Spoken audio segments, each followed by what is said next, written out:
in, whether you're watching right away or during the replay. Thank you so much for tuning in. This is going to be an extended vertical, I believe. Let me go ahead and turn the volume off on this. Perfect. So I'm just going to pull up the live on the computer here so I can see the chat when it pops up. Let's go ahead to the channel. There it is. Perfect. Let's open this up. Okay, perfect. As expected, of course, we get an ad as soon as we go on. So as I just mentioned just a few seconds ago, this is going to be an extended vertical, which means I'm literally just going to be hanging out in the yarn room. I'm going to be doing a bunch of things. And so if you feel like staying, stay. If you need to pop off, it's fine.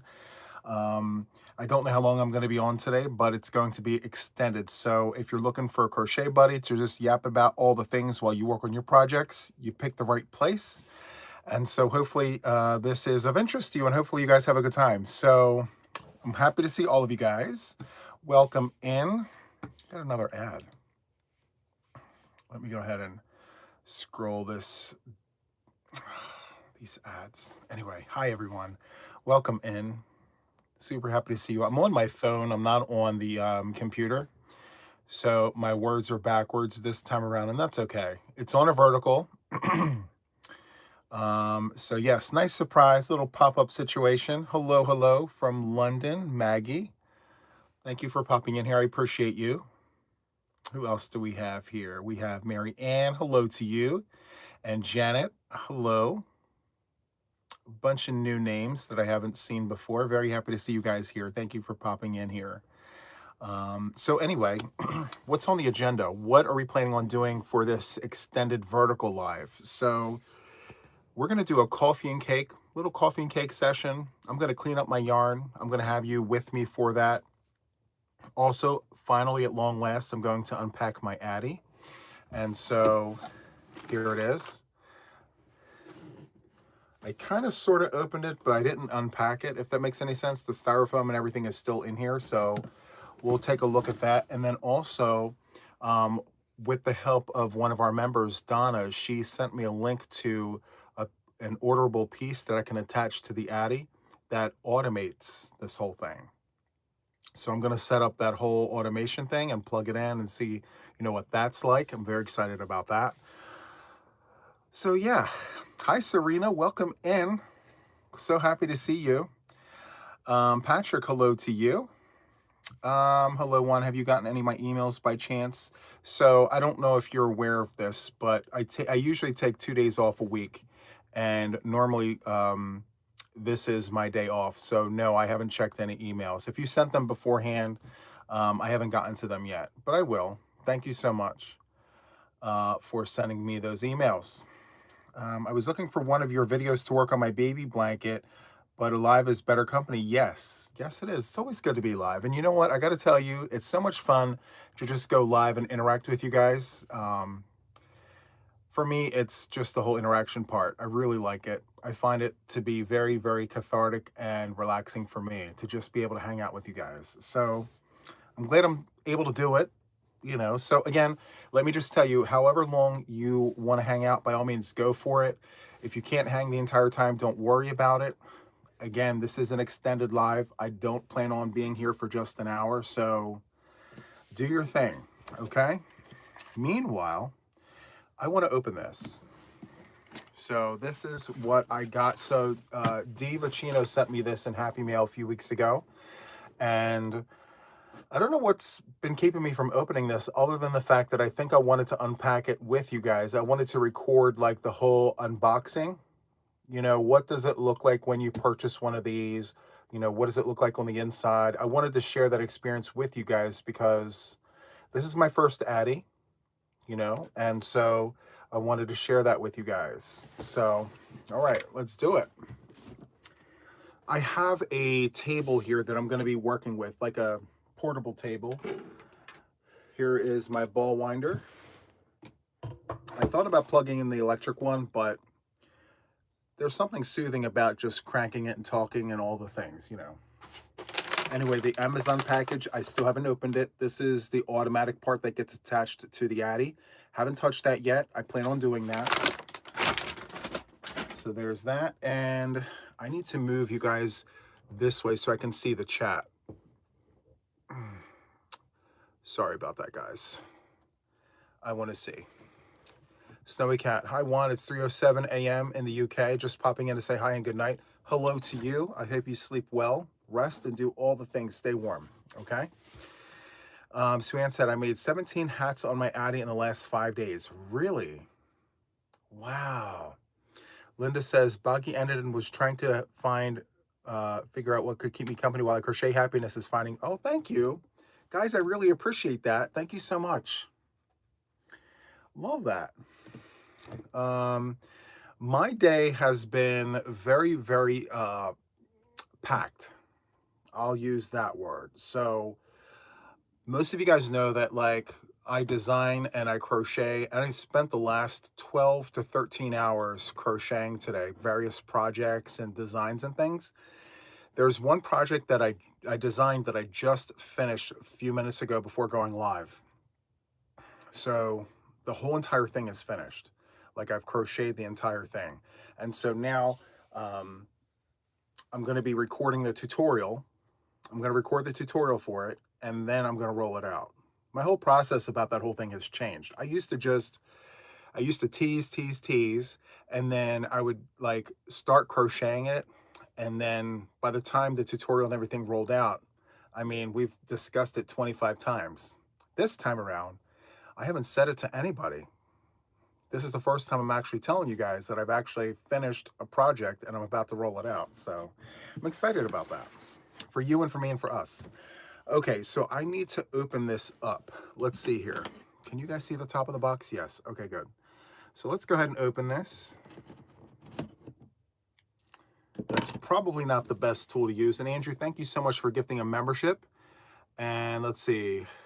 Rockin' Desert Rose Marcy Lynn. Congratulations on the gifted membership.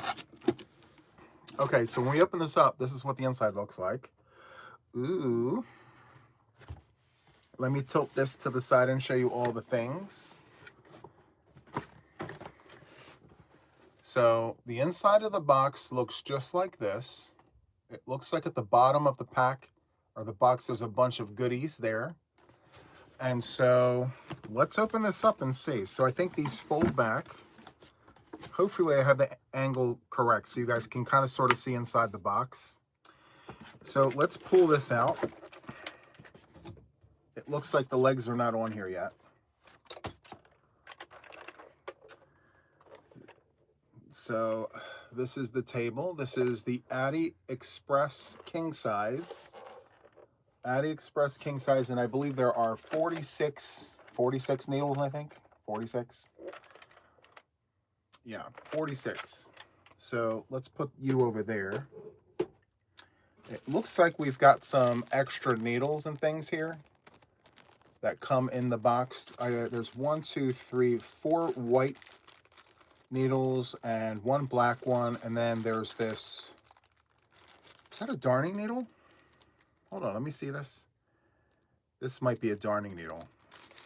This red thing. Yes, it's a darning needle. I have metal ones. Oh, how nice of them to think about a darning needle. And what is this? This is 2 AliExpress stoppers. I have no idea what I need those for, but I'm sure the directions will tell me. I'm sure you guys know how much I love reading directions, right? You know how much I love reading directions? I promise I'm going to read the directions this time. I'm not happy about how heavy this book feels. This book feels, well, it's 20 pages. It's 20 pages. Are you kidding me right now? Well, yeah. 20 pages. And I'm reading the directions. You see, I'm reading. I'm a speed reader. Reading. It's like one of those things when you sit at your dinner table with your family to say grace, and you're the one that's picked to say grace.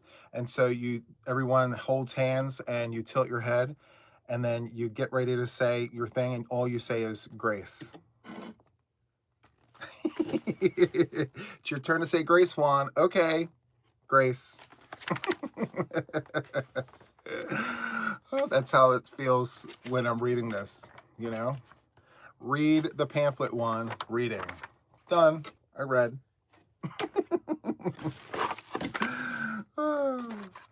Okay. So, what else is in here? I think that's it. So we'll move the box over here. We've got 4 legs here. I'm barely looking at the pictures. Barely. I'm going to put rhyme to reason and figure this out. I think we can do this. We can figure it out. So we've got this little crank situation, and it looks like we've got 2 of them. Maybe these get held onto like the table. I would imagine this gets... Let me work with the part that I kind of know. So the bottom part of this gets legs. So let's put the legs on.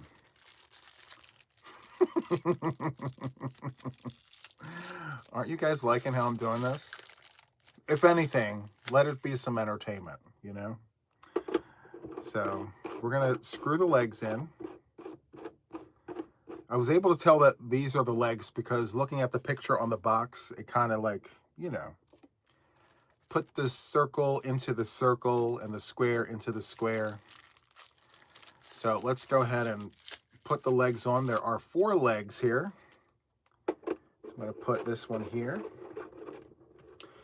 And let's see, we've got this one here. I have one here and one here yet to put on. So I'm going to do that. I'm going to put these on. That's to clamp the legs to the table. Got it. Okay. Thank you, guys. I see all of you guys telling me the things. Maybe I should read the directions. I did. Didn't you see me read those directions? I read. Yep. In college, we were taught to speed read. That overpriced education taught me how to read very quickly. I'm kidding. I'm kidding. I'm kidding. I will read. I will read. Okay. Let's just tighten all the legs up. Okay. So there it is. All the legs are on. Very nice. Ooh. I wonder if this is more quiet than my other one. Or are they the same? Let me see if I have it under the table. Yes.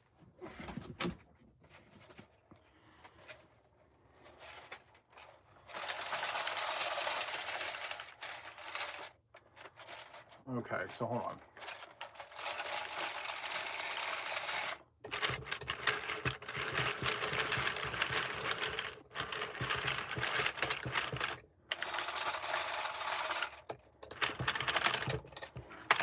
They sound the same, right? Maybe this one sounds a little louder.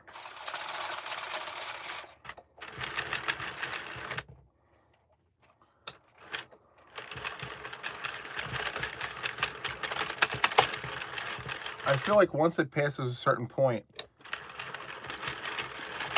right there. Oh, okay, yes, the black. Yep. Once it goes, it feels a little rough going past that.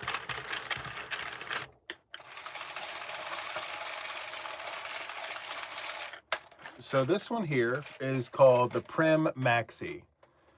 Letters are backwards because we're on the phone.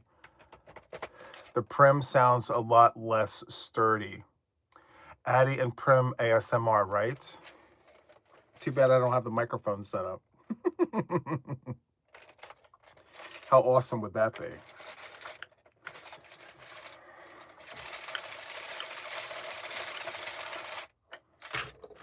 Let me see. Oh, look, there's a counter. Does this have a counter? No, this doesn't. The Addie one doesn't have a counter. This has a counter. How about that? I didn't know that. Let's see. How do you reset it? Okay. Yeah, once it passes the counter, it feels a little different. Oh. Look at us go. Look, we're learning together here. I don't know the first thing about any of the things. So, as I mentioned, our good friend Donna reached out and said, hey, you've got that Addy. I have one, but I also have this thing that you can attach to it to make it go on its own. So she sent me the link, and Donna, thank you so much. Let me tell you. Here it is. Let's open it up and get to it. Let's see what this looks like. Crinkle alert.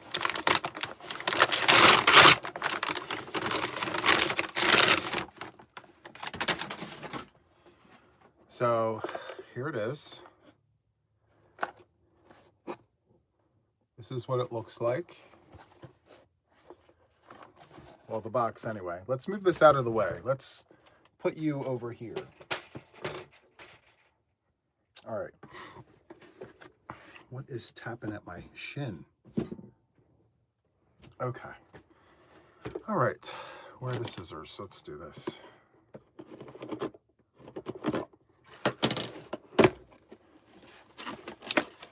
You guys can kind of see, right? Let me tilt you. There we go. So when we open it up, this is what the inside... Oh, do we have to assemble this? So here's the plug, which is nice. I've got the outlet literally right here. So this is perfect. So I'm just going to put this right in. That's in. Okay.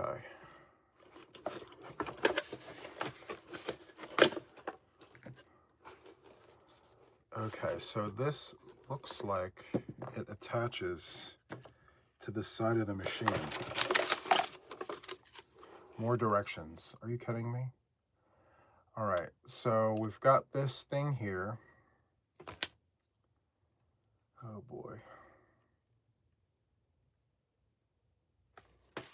Right, so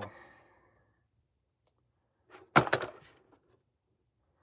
think this plugs into the side right here. Oh.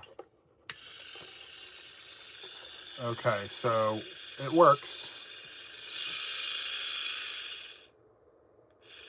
So it goes from slow.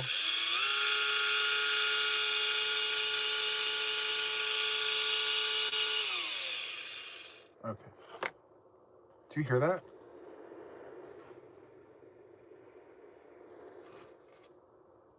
Apparently there is a fan system in here to keep it all cool so you can run and run and run for extended periods of time. Okay, so let me take a look at this.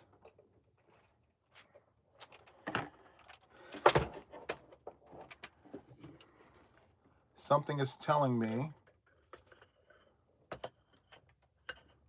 that this part here has to come off.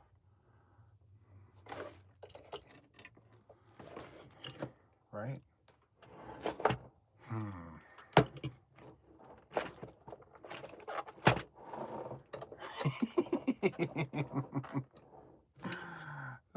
Me and, okay, so maybe not. Maybe it needs to sit. No. This has got to come off. It's not going to work. So let's see here.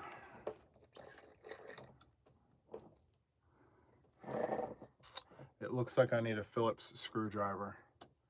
And of course I don't have one of those here. So, okay, at least I know what I need to do. I need to take this circular thing off and then place this literally right on top of this. And that's it.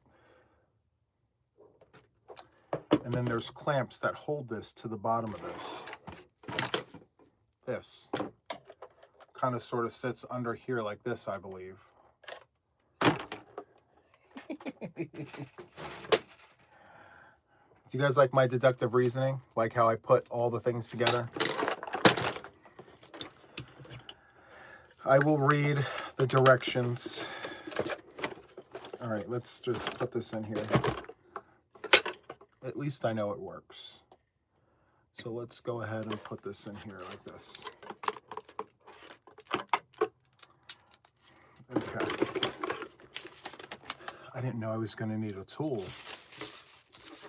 Had I known that, I would have went to the toolbox in the pantry and I would have brought the tool in here. But that's okay. At least I know what I need to do. So, all right.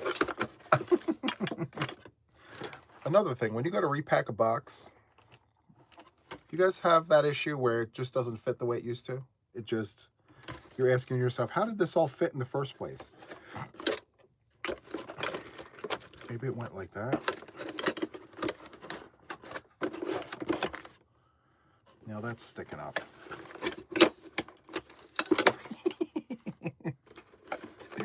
Oh my. Okay. Yep. That's the extent of that. Okay. Sorry about that, guys. Take the knob off the end. Yeah. I figured that out. It's just it requires a Phillips screwdriver in order for that to happen, which I don't have. There is a screw that goes like this. That's keeping me from getting that out. So, okay. Well, I opened that, so there is that. Coffee time. By the way, new coffee in here. It's not Dunkin' Donuts coffee, guys. I'm using new coffee. So inside here, I'm using New England coffee, and the flavor is caramel macchiato. So the coffee is caramel macchiato, the creamer is caramel macchiato, and it's so good.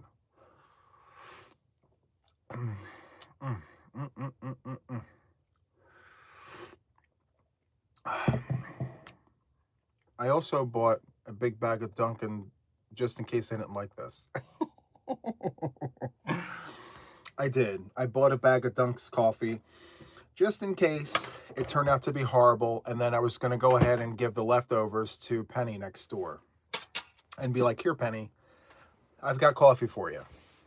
Yes, I've got coffee for you. So, I'll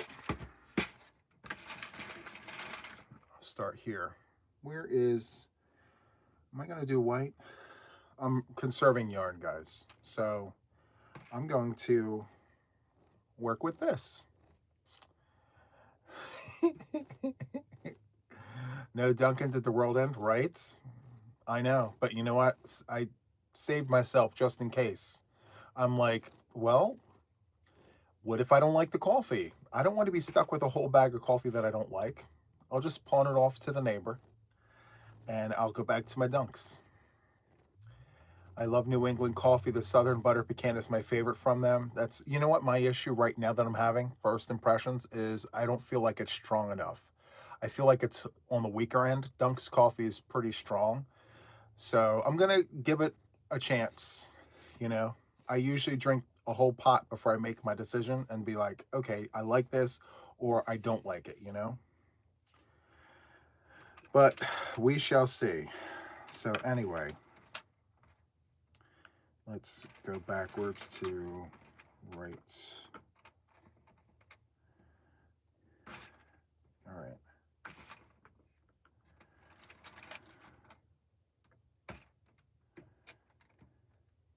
Right?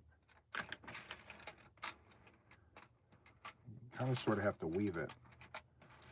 So, yes, no, yes, no.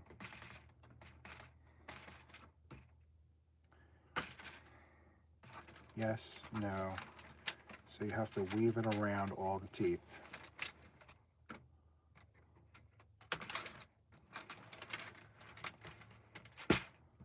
Oh, jeez. What are you doing, Juan? What are you doing?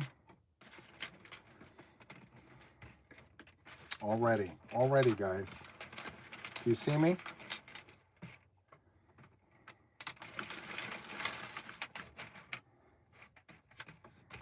Maybe I should just, no, I'm not going to give up.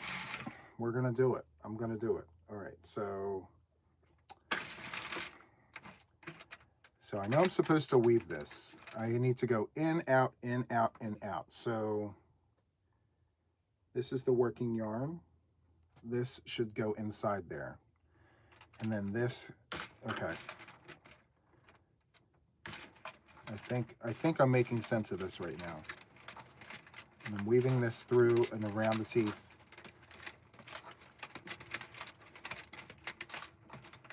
Yes, no situation.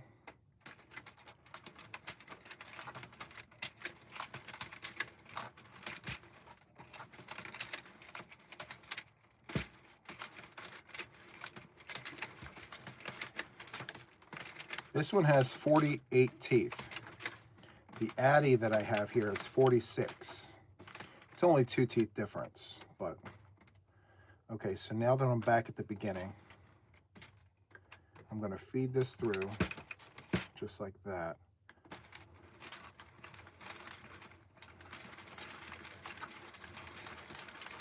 Okay. So we're good, I think. Maybe I need to. Okay. We did it. It took a second. You guys can't really see much, can you? There we go. Hello, welcome in. I don't know why that is there like that. Hold on. Oh, there you go. Perfect.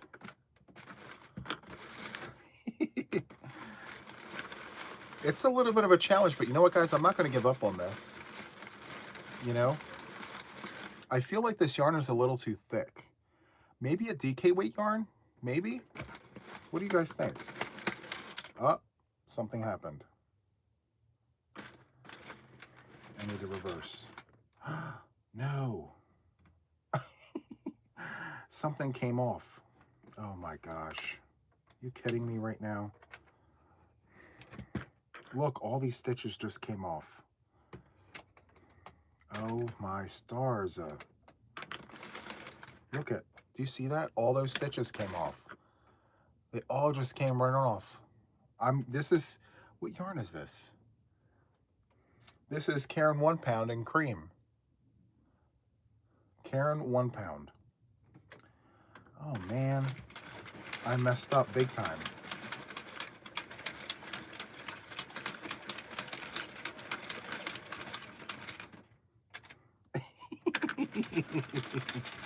This is too funny, you know? A for effort, right? I have yarn stuck in a needle here. Love that for us. Okay, come on.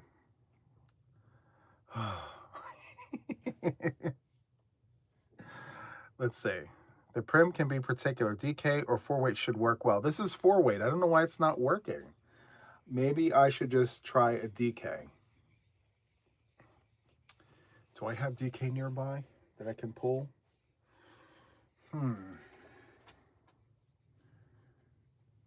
No, I've got a bunch of 4 and 5-weight. That's okay. We'll figure it out. We will figure out the things. I'll sit you over there. Okay. Anyway, guys, we gave it a shot, you know? Maybe I will try a thinner 4-weight. Let's try this. This is thinner than a Caron 1 pound.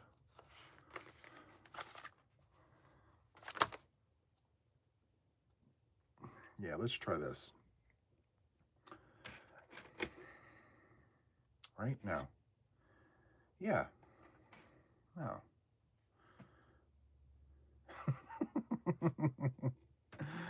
Wait a minute, Juan. What are you doing? Okay.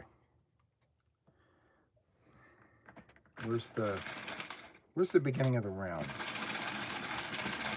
There it is, right there. Okay, so let's loop you in. We're just going to go around. In, out, in, out.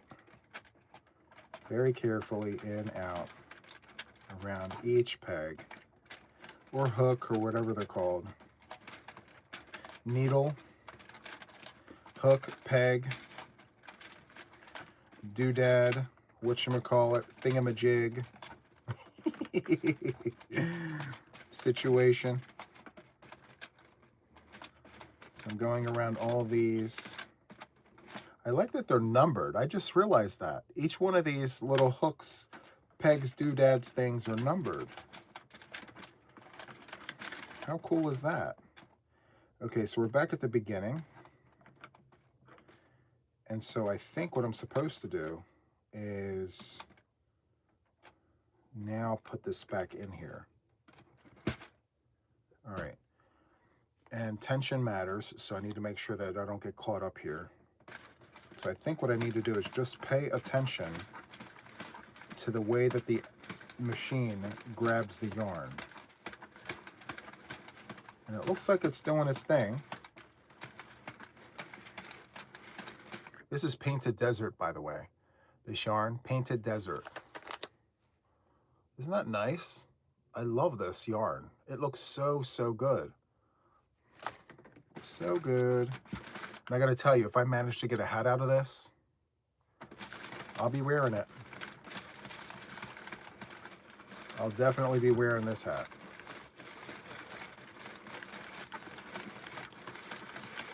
I think once I get going, I'm good. Let me let go and see.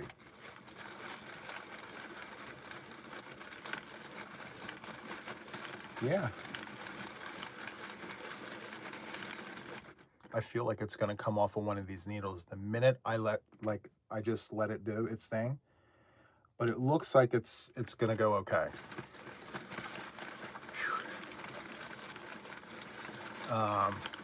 Let's see. Sue of the Many Sues. Hi, Sue. Sue says, I don't want to get a lot of hate, but I don't understand using a machine when we're hand crocheters. This is absolutely true. A lot of people, myself included, resort to these little mechanisms, these little machines to put out like donation hats when you're making a lot. You know, because we only have 2 hands and there's only 24 hours in a day. So if you can manage to crank out some hats on this and make 20 hats in the same amount of time you can make 1 hat, there's 20 happy people that are now warm, you know, as opposed to the 1 person, you know. But when it comes to knitting, you can use a machine for knitting, but you can't use a machine for crochet. Obviously, you guys know that. But yeah. You know, this is the time where the automation, the automation tool would be perfect. You could just set it and forget it. You know what I mean? Set it and forget it.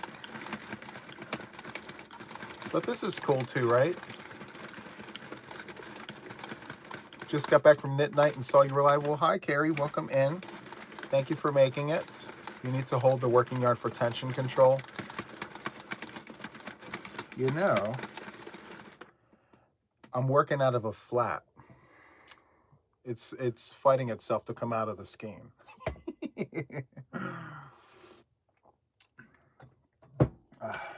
That is really, really hot coffee. Did you put the tension on the tension arm? No, actually I did not. You want to know why? Because I don't know where it went. I don't see it. It must have fell behind the box. No, I don't know where the tensioner went. I'll have to look later for it. It's fine. We're making do. You know what I mean? I plan to get a Prim or Centro to help with the 200 hats I need to make for my church's fall festival. See? It's really good, you know? And the whole part about, well, this is nice and tight too.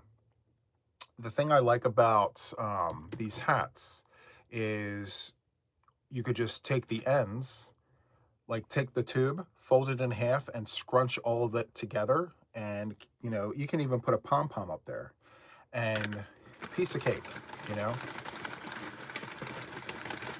But you can, like, if you did like a double crochet hat, top to bottom, with like a 6mm hook, I mean, you can pump those out in no time.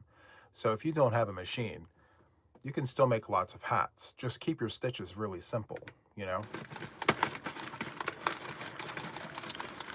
Is the yarn sticking to itself? Nah, well, a little bit, but I'm using it as tension, so it's fine. Some people have bottles of water to mist the yarn. Really? Wow. You were working out of a flat earlier, finally got tired of fighting it, so I caked it up. Much better. Yep. It has tension inside of that flat, you know? This is turning out really nice, by the way. I'm loving the way the colors are laying out. I may actually want to wear this hat. We shall see. It looks like you guys are moving. Hold on. Let me slide back a little bit, and I'll put this on this table here. So that way, there we go.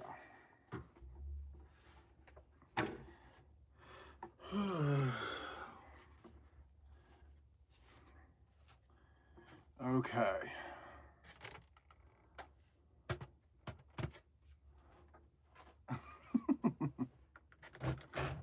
Yeah?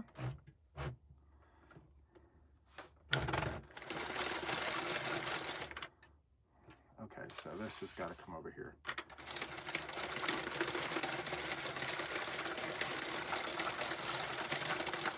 Okay. It would be easier with wheels. Yes, sugar. Yes, I know. The wheels. Every time I pull this table out, I get reminded about the wheels that came with this table that I chose to not install on here because I like how low it is without the wheels. It's super, super nice.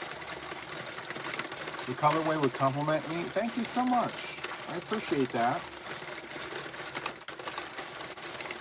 Hello, Zolmo. Welcome in. This is Red Heart. It's a vintage discontinued variegated yarn called Painted Deserts. It needs a remote control. Yes, it does. For sure.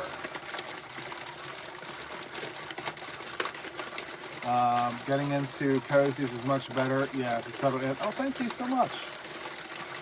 Thank you for tuning in. Thank you for hanging out with us. And by the way, guys, for those of you peppering in, this is extended. So I usually try to keep it at an hour, hour and a half. I don't know how long I'm going to be on. So stay as long as you'd like. Pop off whenever you feel like it. It's perfectly okay. So I'm going to do coffee and cake with Juan. I have yarn cakes I got to fix and flats I got to repair. And also I have this that I want to play with. So feel free to hang out as long as you'd like. All right. I could take the handle off and put a drill. I do have that as well. I've got both options, but I need a tool to take the handle off of the adding machine first. Never seen one of these in action. I love that.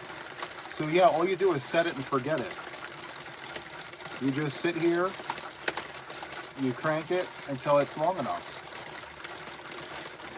The yarn is pulling very nice. Yes, I do like how it's looking.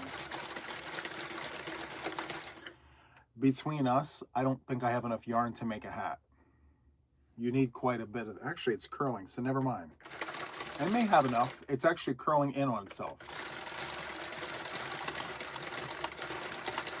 You may have to get one. Yes, Micronurse, no problem. You want to see the finished product? Me too. I want to see the finished product too.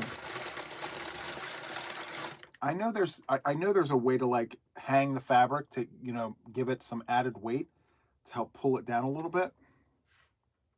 I've seen in some YouTube videos, they took like a lid, like a pot lid, and like wrapped it around the lid and used the weight of the lid to keep, you know, weight on the yarn. I don't know. We'll see. It's pulling up nice, yeah. I think the one thing that I do have to learn is I know that I can just go backwards and everything will come off the hook. But I wonder if there's a way that I'm supposed to be ending this. Like, is there a specific way to cast off? That part I don't know. but I do know just going in reverse takes it off.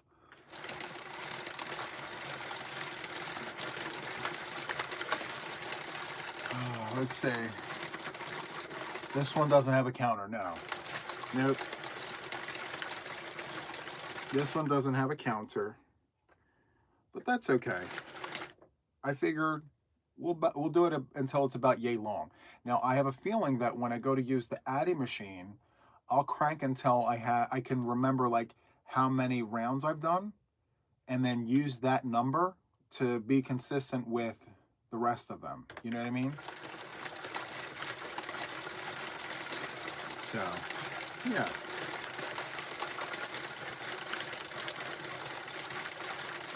So good.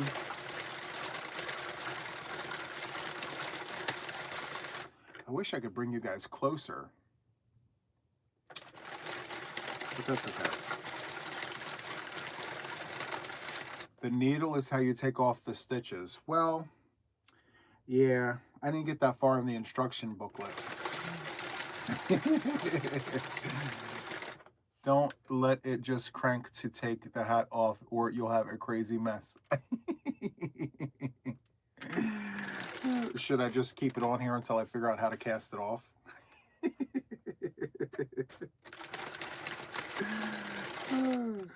Oops, we have a mess. Mayday, mayday.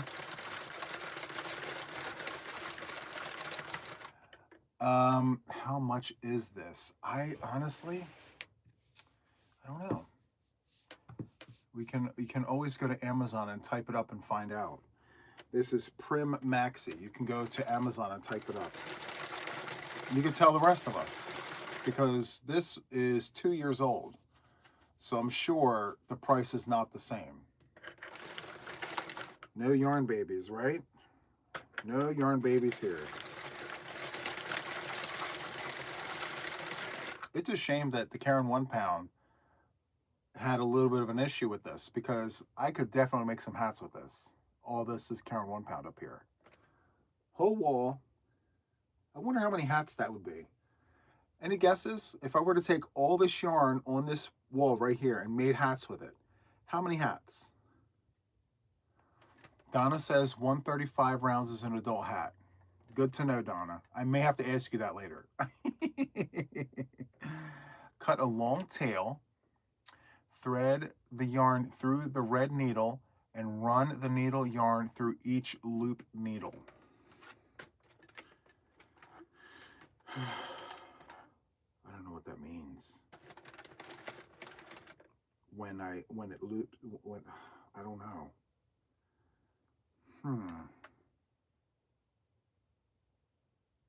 Clueless in Cleveland. I don't know at what point you're supposed to do that. 50 hats. How many skeins do you think are... So each one of these is 1 pound of yarn. Let's see, 2, 4, 6, 8, 10, 20, 30, 40, 50, 60, 70, 80, 90, 100, 10, 20. They have 130 pounds of yarn just in this square part.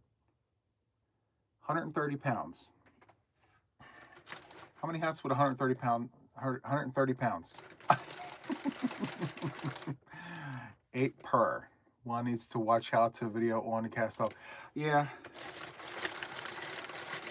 I don't want to say I'm a typical male, but I'm definitely not helping the stereotype. You know, instead of reading and studying the manual first before touching anything, I literally rip the box apart. I have everything put together the best way I think I know how before I even touch the book.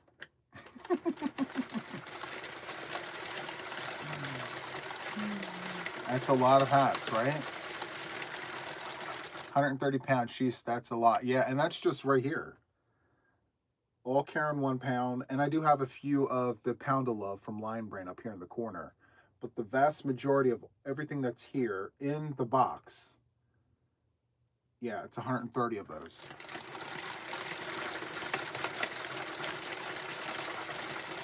So it's like 45 bucks for this on Amazon. And I think the Centros are pretty similar in price. Thank you, Norma, for checking that. You use Karen 1 pound on the Addy? That's good to know, Donna. On this one right here, it's like skipping stitches and everything on this one. But the Red Heart Super Saver is working up like a dream on this. I love that for us.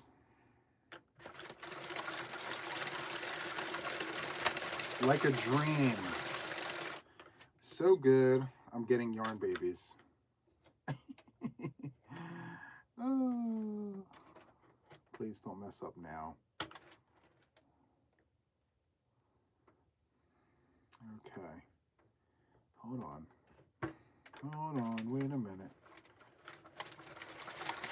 Did I just fix it? Yes.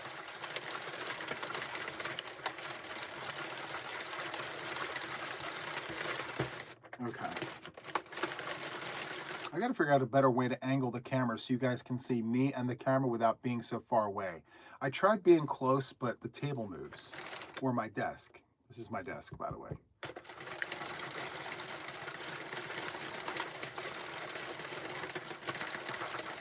I've been looking at the Centro and the Addy. There is one that is more professional, and that one is on my wish list. I love that.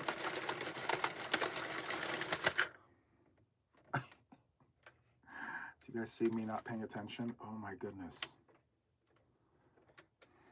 Wow. I didn't realize how difficult it was to actually like do this and chit chat. And what happened? I'm all caught up in here. Any fixes for this? Oh, how do you fix this? All right.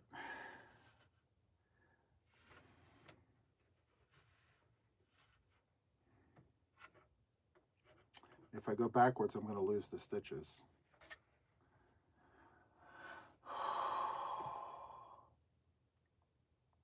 I can't believe this is just my luck. If I go in reverse, I'm going to lose the stitches.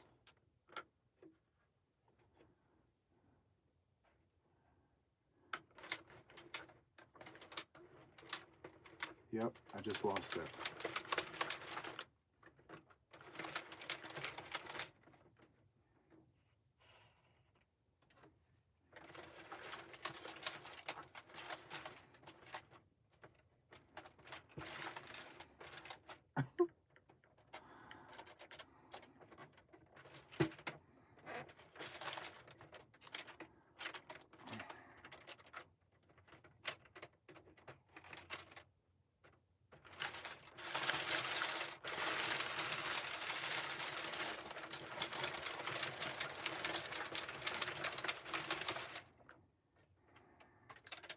It's still stuck.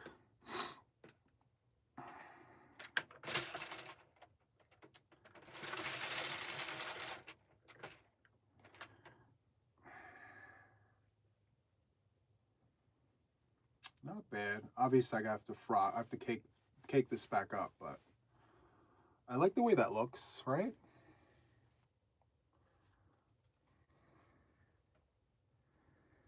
It's really nice. It's called Painted Desert. I like the way this looks, right? I'm not mad at it. All right, so without missing a beat, I'm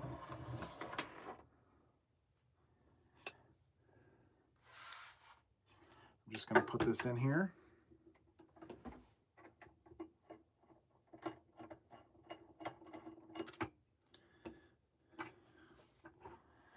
We'll figure this out.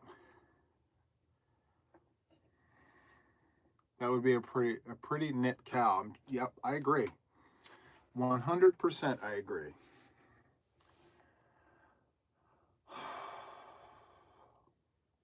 Yeah, it's my fault because I should have taken better care of this.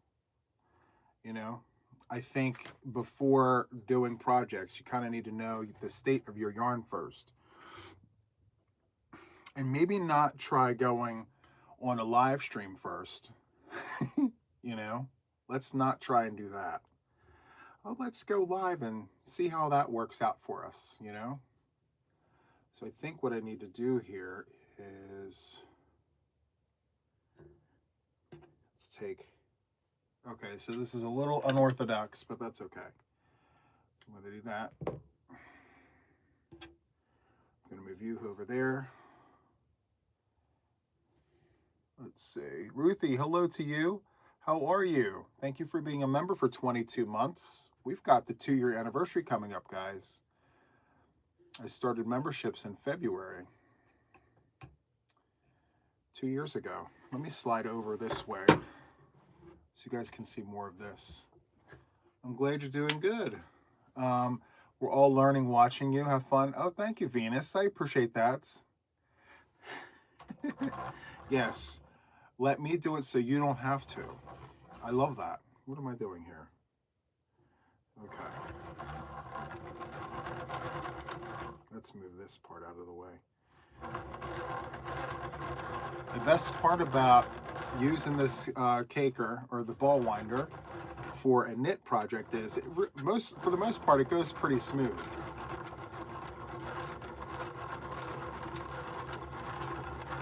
You just saw that I was live? I love that. Do not frog it. I need to frog it. I do. And that's okay.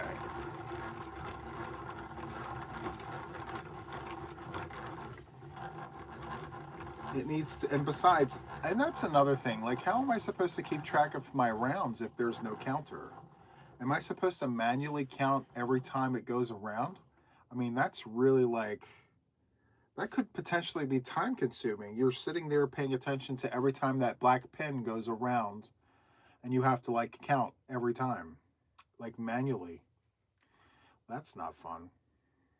I don't know about you, but no. Hello, Danette. Welcome in. Thank you so much. I'm normally not on tonight. I wanted to come on because I have this new machine. I've got a bunch of yarn that needs to be taken care of, guys. I've got to clean and organize, and I thought, why can't I do this while hanging out with you guys for a while? So, as I mentioned in the beginning, you'll probably hear me say it a few more times. I am just not really looking at the clock on this one. So I'm hanging out with you guys. Feel free to pop out at any time. You can hang out with me for the entire time. Again, I don't know how long it's going to be, but I have work I need to get done. So why not do it with some company? And that is why I'm here.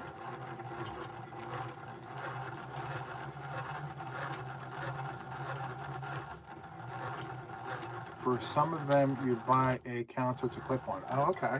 Hi, Jill. You're right about that. I just realized. Don't want. Just get a counter. It'll be fine. This is the part that takes so much time on Coffee and Cake with Juan. If you ever watch when I do these, it's always like the end of a skein, or like when you've got yarn babies and you're trying to like fix it, but still kind of sort of hurry up so you're not spending all this time working on knots. I swear I'd get so much more done if I didn't have to spend all of my time like undoing the knots from inside the skeins. Or skeins. God, I was told recently that perhaps I need to revisit the idea of using the word skein and maybe adapting the word skein. How many of you guys are team skein? S-K-A-N-E. Even though it's not spelled that way. It's spelled S-K-E-I-N, but people pronounce it S-K-A-N-E. Who are the skein folks? And who are the skeins? Skein or skeen?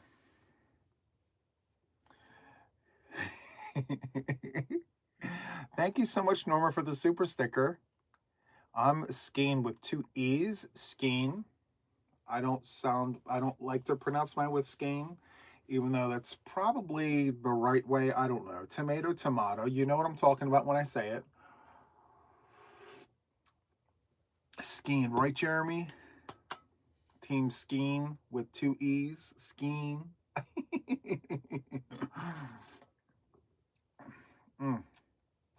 It is what it is, right? Skiing here, yeah. Now, I don't think this is true. Maybe you guys can give me some feedback on this. Are the yarn snobs the ones that use the word skein as opposed to skiing? Because I think yarn snobs say it both ways. I've seen very bougie yarny folk say skiing. I've also seen very bougie yarny folk say skein. What is your take on that?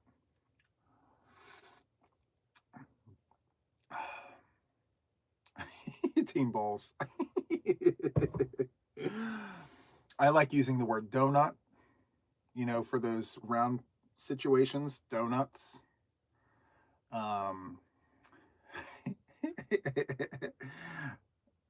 Bougie and mass is skiing. Okay, love that. Yarn snobs only use hanks. Is that true? Yarn snobs only use hanks? Because I've got some really, really bougie donuts, 100% alpaca. I also have donuts with 100% silk. I'm wondering, like, are they too good to use those? Or what?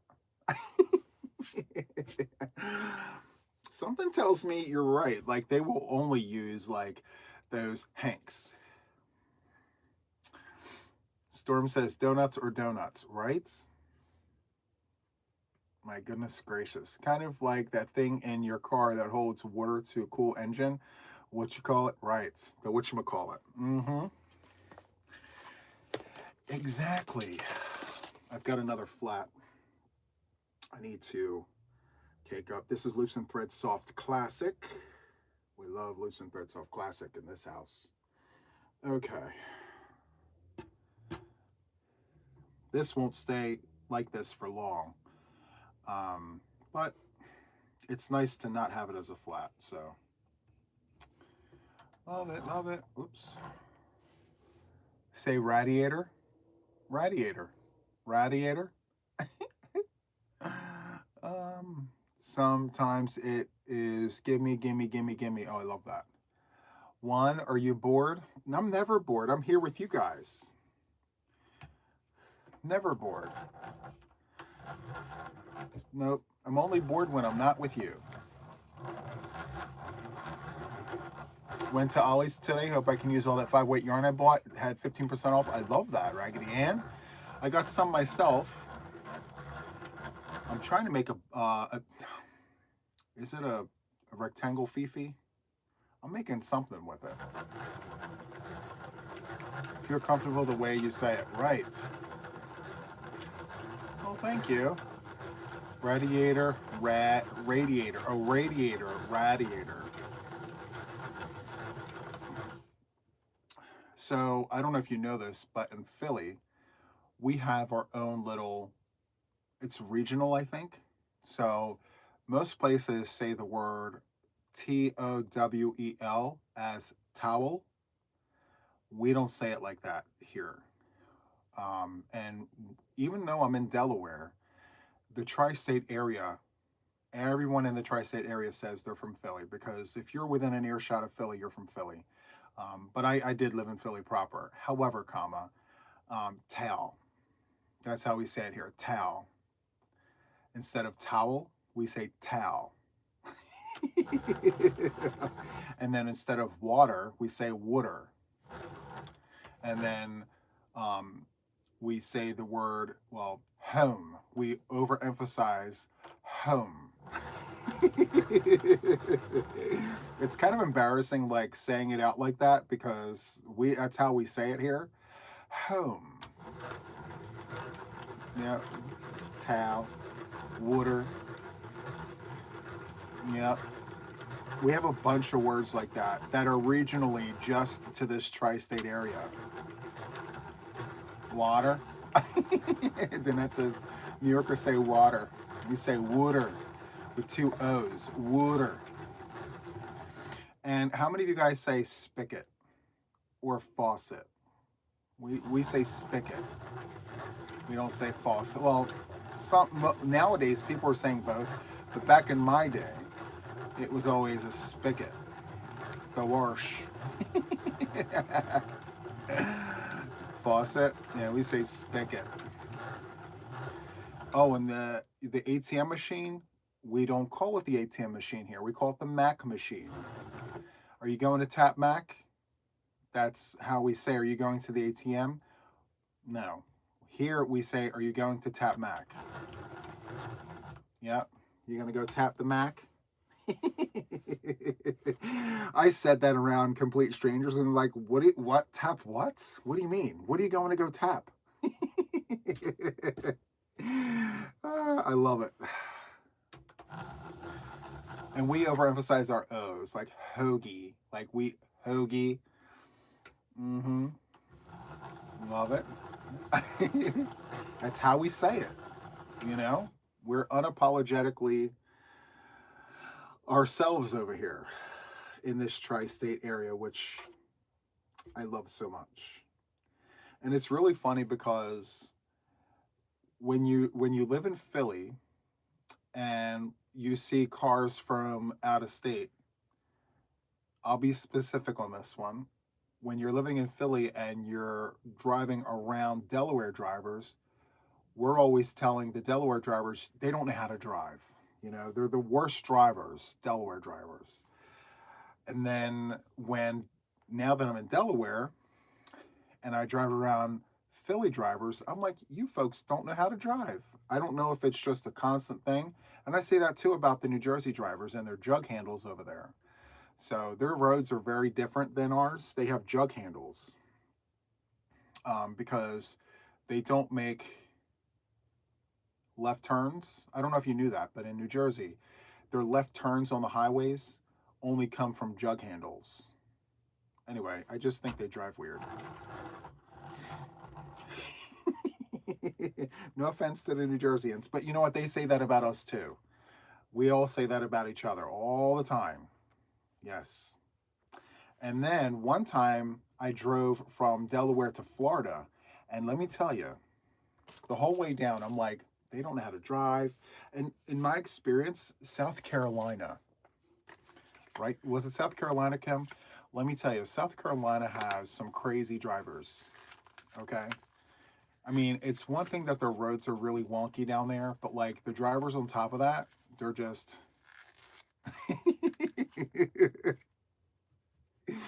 There's something else, those South Carolinian drivers on the highway.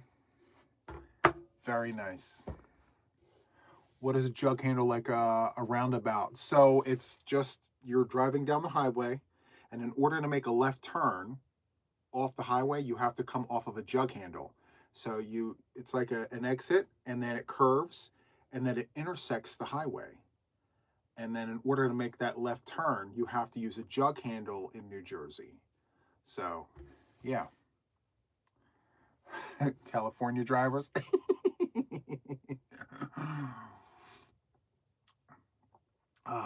So good.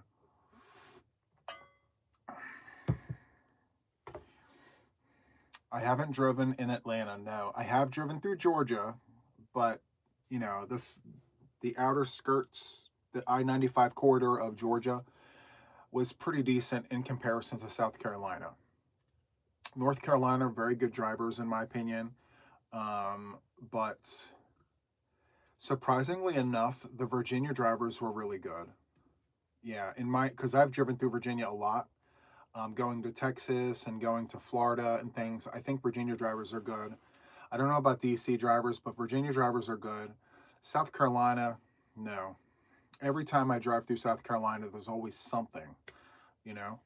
Either you're not going fast enough for the people that are around you, even though you're doing the speed limit, or you're going too fast. You know, it's never a happy medium over there or down there, you know? Yeah, so let me move on. I've got all the things.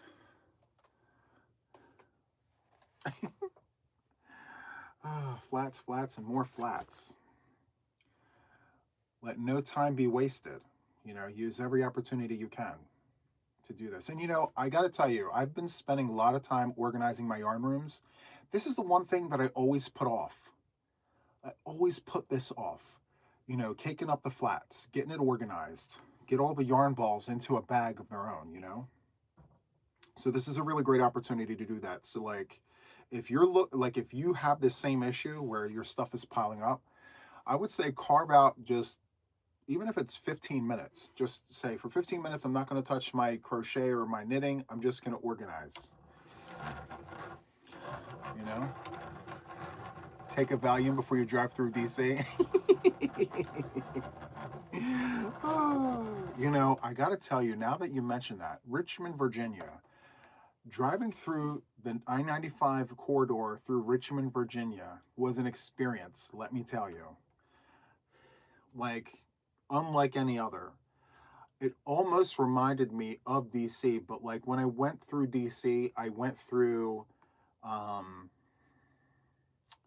didn't drive through the whole thing, so I don't really have the full gist of DC, but yeah, that was an experience. Richmond, Virginia. Just when you think you're out of it, you're right back in it. Another city that I find very interesting is Nashville. So when you're driving on the highway in Nashville, it's like the city proper is to your left, and it's almost like you're going downhill and then uphill and around, and the traffic is just ridiculous. I feel like at any time of the day when you're driving through Nashville, if it's not like in the middle of the night, there's something somewhere going on, and it's like always backed up or there's like a delay. Whew. Yeah, I don't really care for Nashville. I like the city itself. The traffic is just, and I did hear about Atlanta's traffic.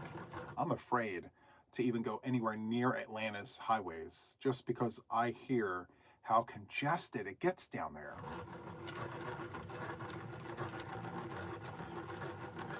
I think there are good and bad drivers everywhere. That's true too.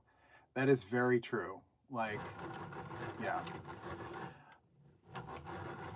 Unpopular opinion, I feel like I've been driving since 97. In all my years of driving, I feel like in Delaware is where I've seen the most responsible drivers. We don't have many drivers here.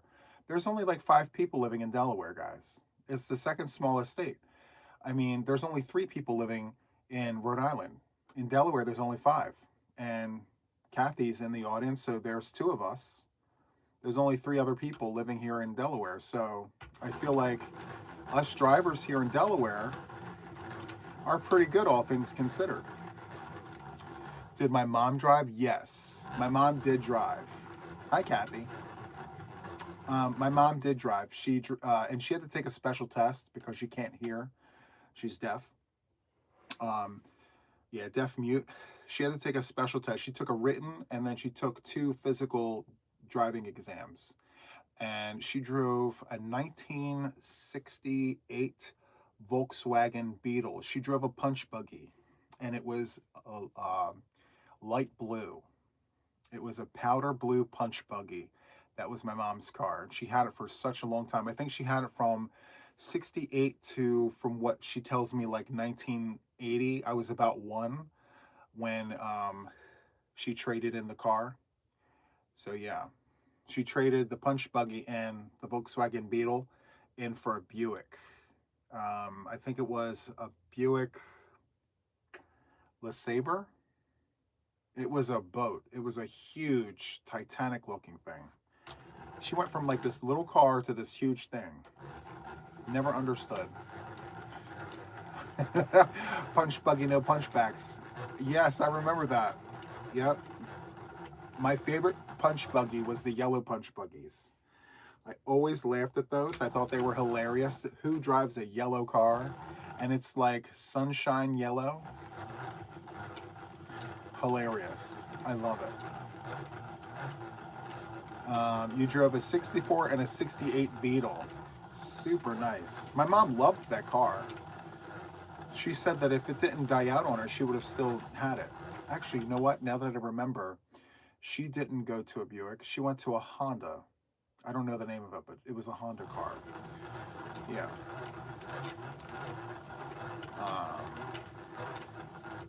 I took my driver's test in a 1980 Cadillac and passed my first time.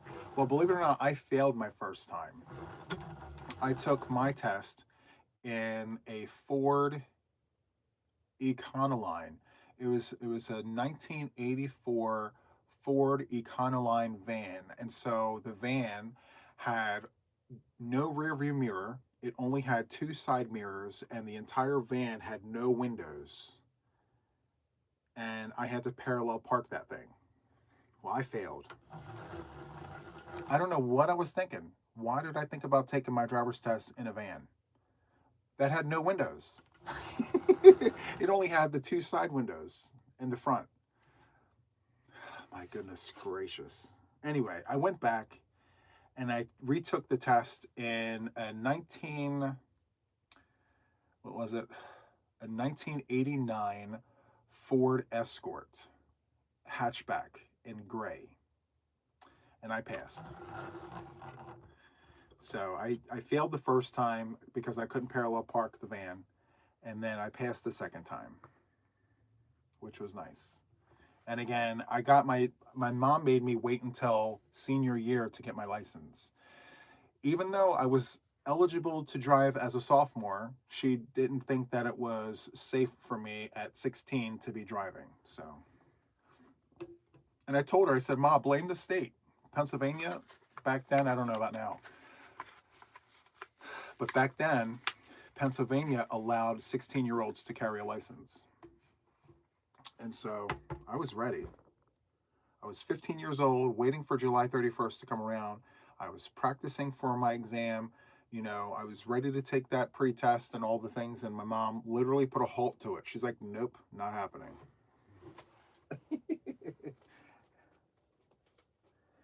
Not today, Juan. Not today. So, yep. You drove at 14. I love that. You took your test in a 1956 Rambler. I'll have to look that up. That actually sounds like a fun car. So fun, so good, all the things. Come on, let's get you in here. I was looking forward to caking up some vintage variegated yarn, but I think it's at the bottom of my bin. I took my driver's test on my way to get my mom's signature for permission to take my test. How creative. I love that. That's so good. In Ohio, you can't get a license unless you graduate high school. Really? Wow. Very interesting. I got my working papers at 14. That's the youngest you can be to get working papers in Pennsylvania. So I had working papers at 14 years old. I started working my first job at 14 years old, and I delivered newspapers for the Norristown Times-Herald. They knocked down the building. The building doesn't exist anymore, but it was in downtown Norristown. And I had a paper route. I had 35 papers to deliver after school every day. And then after I did that, because I got bored with it, I was a grocery bagger. I don't know if you guys, maybe some of you guys know, there's a place called Giant Food Stores. If you're familiar with what Giant is, there's a Giant, I don't even know if it's still around, but I was a cashier. Well, first I started bagging. I was a bagger until I was 16. So I bagged groceries, and then I became a cashier. And I worked at Giant. All through school. I mean, I was freshman, sophomore, junior, senior. I worked all 4 years. All 4 years. You have a Giant here in California a long time ago? Yeah, I was with them. What year was that? 94? Yeah, 94. Like 94, 95 is when I started at Giant. Yep.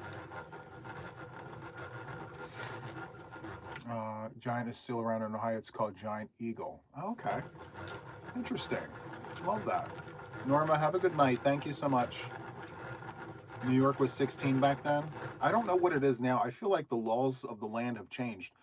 I remember I was getting paid minimum wage, by the way. And back then, minimum wage was $4.25. Who remembers that? When before minimum wage hit $5. I was pre $5.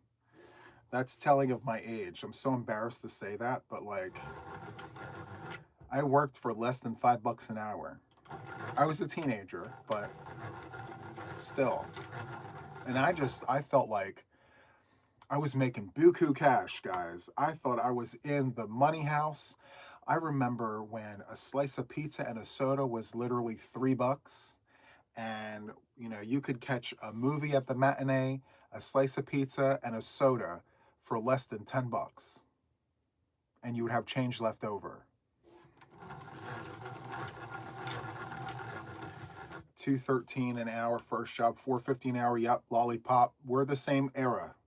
$4.50. You started at $2.90 an hour, $5.25 an hour. Wow. 1979 Ford Mustang was my first car, and I took my test, and oh, you're so lucky. I drove a Ford Mustang. I didn't own one, but I've driven one, a 1989 Ford Mustang convertible. It was so fun to drive. Small on the inside, but very nice.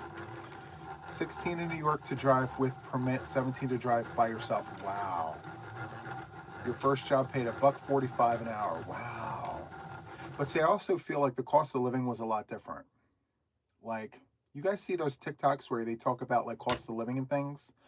They talk about how cheap everything was, but they also forget like it's cheap to us, but back then that was a lot of money. Like, $12 for this or $6 for that to us is chump change. But back then, that was a lot of money because you weren't really earning much, you know? $1.59 for a pound of meat.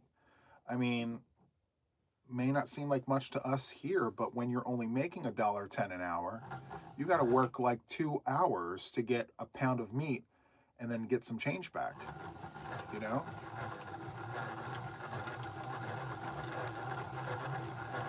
So, yeah. Your nephew just got his license. He will be 17 in March. Wow. Super nice. $2.10 an hour when I started working. Wow. So all different. And you know what? Another thing too, each state had a different, or maybe it still does. It still has like a different minimum wage. So I think that is something to be understood as well. Like, you know, naturally, the states with a higher cost of living will have a higher minimum wage as opposed to the states with a lower cost of living. So, believe it or not, as small as Delaware is, the cost of living is very, very high here. New Jersey, Delaware, New York, New England. I feel like all of New England, cost of living is ridiculously high. But what isn't high anymore? I feel like nowadays, the states where we all thought cost of living was like less is now starting to be equal to everybody else. I always thought like the West Virginia, um, West Virginia, Mississippi, Alabama, Arkansas, New Mexico. I always thought those states had lower costs of living as opposed to those of us here. But, I feel like it's relative because even though the cost of living may not be much in those states, I think it's all adjusted. So, like, everything is set a certain way. So, like, here, the minimum wage is a lot higher because cost of living is higher. So, people who work here afford the same things as those in states where the cost of living is lower because everything is set to what the cost of living is in that state, I guess. I don't know. Anyway, times they are changing. Come on, come on, come on. What is even happening here? Okay, it's these knots, guys.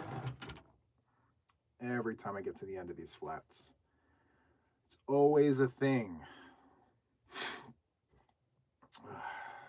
So is anyone ready for all this snow we're about to get? I don't know about you guys, but we're supposed to be getting up to 15 inches of snow here in Delaware. More if you live further south. So lower Delaware is supposed to get about 15 or more inches. Yep. North of us, like Philly, they're expecting anywhere between 6 inches and 12 inches. If you live south of the city, which is me, more than a foot. Yeah, more than a foot of snow. So all of my grocery shopping is being done tomorrow. I have to spend extra time looking for rock salt. I have to make sure that all of my ducks are in a row in preparation for possible uh, electric outages and all the things. It's always something. It's always something, guys. Can we get through a season without any issues? My goodness. And I know I'm not the only one. I know there's a ton of you guys out there that deal with this kind of thing. If you stay ready, you don't ever have to worry about getting ready. Right? At least that's what I'd like to think. And so that's another reason why this is extended, guys, because if I have a power outage and I'm not able to put out a video tomorrow, at least I have this. So you can always replay this and watch it and hang out and all the things. So we'll get this in here just like that. Great time for lots of crocheting, right, Jill? And boy, let me tell you guys. Okay. So I mentioned earlier that I created this design and I finished it, and then I'm going to present it, right? I have an option of taking the work that I have done so far on this project and continue going with it to make it even bigger than it already is. So I'm debating on whether or not do I just put it to the side because it's done, or really make a statement by continuing on with the project. I'm not sure. But if I leave it alone, rest assured, I'm going to put yarn to a hook and create something else. Because there's only 24 hours in a day. What is this? What is this? Does this look like one of my... No, this doesn't look like anything. What is this? Maybe this is just a swatch of something I was playing with?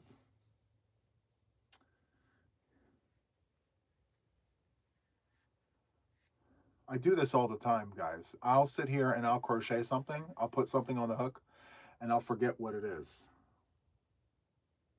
Well, I don't want to cake that up because that could potentially be something. I don't know. So this is Rectangle Fifi. I need to get moving on this one. I'm going to put this in the living room, work on that while I watch my show. I have this to work on.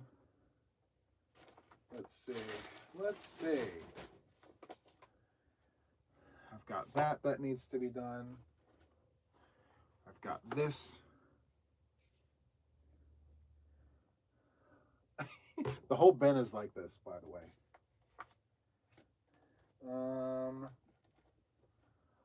Bunch of flats. We're getting there. And this poor thing. Oh boy. Aren't you guys lucky this isn't you? Where's my scissors? I'm not playing with this. Okay. Okay. Let's do it.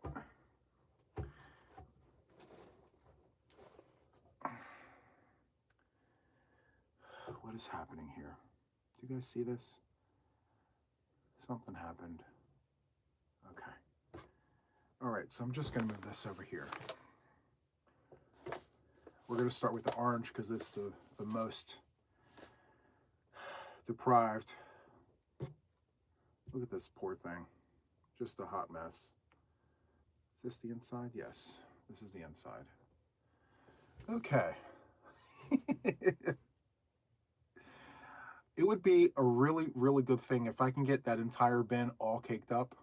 I have a rack that I put all my cakes in. I don't let them sit into bins like this, but I've been so busy lately. Just don't have time to do it. Okay, let's do it. Wait, did I just mess this up? Yes, I did. One, what are you doing? Okay, perfect. I don't know if Kim mentioned this. I'm sure she did 100 times. This is a Stanwood ball winder. It's the large one. You can find it on Amazon.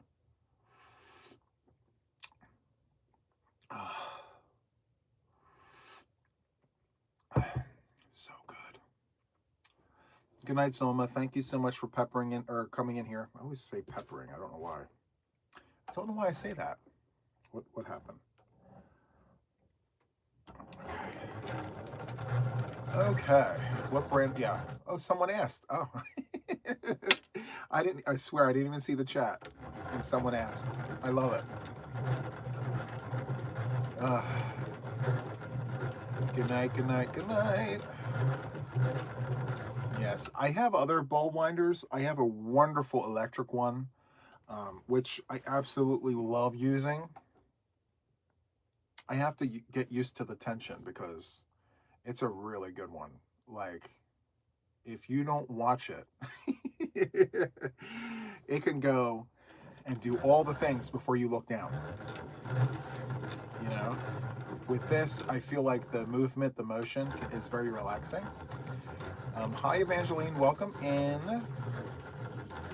One day you will have this much yarn. Just know, heavy is the head that wears the crown. So just remember that having all of this yarn requires a lot of responsibility because you have to worry about dust. You have to worry about rotating your yarn. You have to worry about making sure that your yarn doesn't go flat from sitting. There's lots of things that you have to stay on top of when you have this kind of yarn. You know, it's one thing to have like one wall or a room, but when you have 3 full rooms of yarn and you're only one person and you happen to run a YouTube channel, it's a lot. But stay organized, know what you have, and you'll be fine. I'm still trying to stay organized. You know, getting organized isn't the problem. I can get organized. The challenge is staying organized and keeping it in such a way that I can maintain it. You know? Now, when I use my yarn, I mentioned this last time, when I use this yarn here, I go to Michael's and I buy restocks. And then I do like a video and I show you like my yarn haul for the wall, which I'm going to do because I picked up the yarn to fill the wall from Michael's, I think it was yesterday or the day before yesterday, and I filled an entire cart. And I counted the skeins and I kind of finagled the wall to figure out like where everything was going. I still need more. I don't have enough to fill all my holes. You know, and when I fill my holes, I go from the back to the front. So if there's nothing behind these yarn skeins, I pack that as well. And I've got a handful of bins out of camera view that are completely empty behind, and I've got several open spots. Anyway, I use a lot of this yarn for donation items. So, yeah.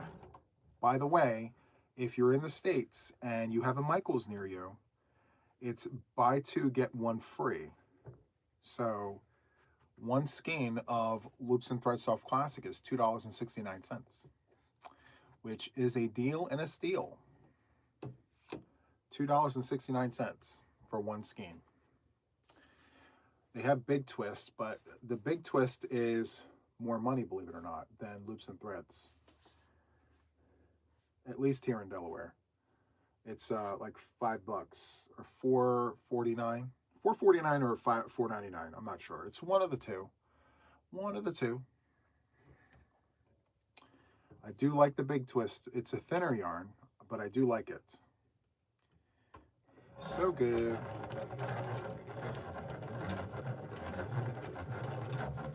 I was there today. Yes, I want to go back. When the skeins are $2.69, guys, right now, listen, from a person who builds a yarn wall, I have multiple yarn walls, and people ask me all the time, Juan, how do you have so much yarn? Like, how do you build your wall? Now is the time that you need to seize the moment if you're wanting to do something like this.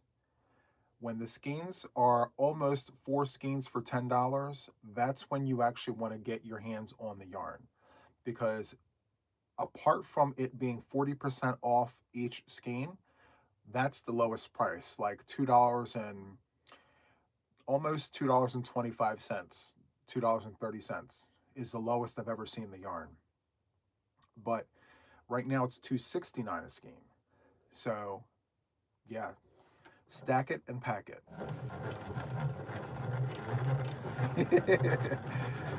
You have a pending order? I love it. It's so good. Yes, take advantage of that sale right now. Because let me tell you, when those sales are off, guys, and one skein is almost $5, you're going to wish that you had placed that order. Because I don't know about you, but I was in Michael's, and tell me why this, well, I use this for my Cronin hat, but this here is Woolies Thick and Quick, almost $10 for one. $10. When I started building my wall about 3 years ago, this was 6 and some change. And now it's almost $10. So I wouldn't put it past them to hike the prices up on all the favorite yarns. How many yards of this? So this here is only 87 yards. 87 yards for almost $10. Yep.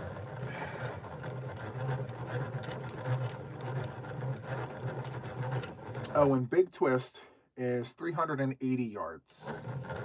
It's a thinner 4-weight, more yardage, but thinner 4-weight.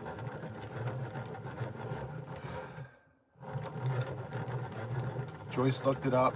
It says skein. I say it both ways. I don't. I say skein. I say skein.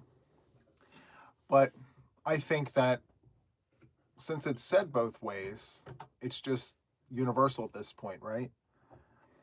Saying one is the correct versus the other. There's so many people saying it both ways that you almost can't correct anyone by saying, like, hey, that's not how you say it. I mean, you can, but that's just going to make you look like, you know. Never mind. Let's go tighten this up. All right. Okay. It's the same thing, right? Right, Debbie? I saw that at Walmart for 3 for $18 the other day. Really? That's awesome sauce. Love it. As long as you understand what they mean, does it matter? No. No. There are people out there, though, guys. You guys know this. Even though they know exactly what you're saying, they're very quick to want to correct you just because they feel like they can. That's okay. I let them have it. It makes no difference to me. Whatever satisfies their itch. And I just came across another knot. Always at the end. How many of you guys cake up your skeins when you first get them? I don't do that, by the way. I know people I've seen on other platforms, they'll do a yarn haul. I've seen it, okay? Let me unpack this. Let me tell you. So I literally watched a yarn content creator on another platform, not YouTube, on another platform do a yarn haul. And right after the yarn haul, the creator pulled out their ball winder. It was an electric one. And they caked up all the yarn they just bought. All of it. Every skein they purchased, they caked up. And then they, proud as punch, stacked up all of these brand new cakes of this brand new yarn. And all I could think to myself is, why did you destroy that yarn? You could have left it alone until you were ready to use it. No. Leave it alone, you know? I don't know. Good night, Jeremy. Thank you for coming. I'm like, no, don't do that. Keep your yarn the way it is until you use it. And then after you use it, then you cake it up. It's too funny. I wanted to comment. I wanted to be that person to say, hey, why are you doing that? But I said, you know, it's what they like to do and they should be allowed to do it. You know? I don't want to be the person to ruin that person's parade because maybe I do something that others don't really find, you know, any of the things. They're like, Juan, what are you doing? Why are you doing it that way? And I would rebut, I would say like, hey, listen, this is my parade, this is my party, and this is how I want to do it. You know, so it's fine. It is what it is. Like not sewing in your ends. I don't know anything about what you're talking about, Kim. I don't know anything about it. Which, by the way, I'm going to do it. But this project that I just finished, not one end is sewn in. Not one end is sewn in. And I changed colors every single round. Every round I changed colors. Did I change my colors? No, I did not. Am I going to, I'm sorry. Did I sew on my ends? No, I did not. Am I going to sew on my ends? Yes, I will, because there will be people that say, hey, Juan, sew on your ends. Just sew on your ends, Juan. Sew them in. So for those people, I will sew on the ends.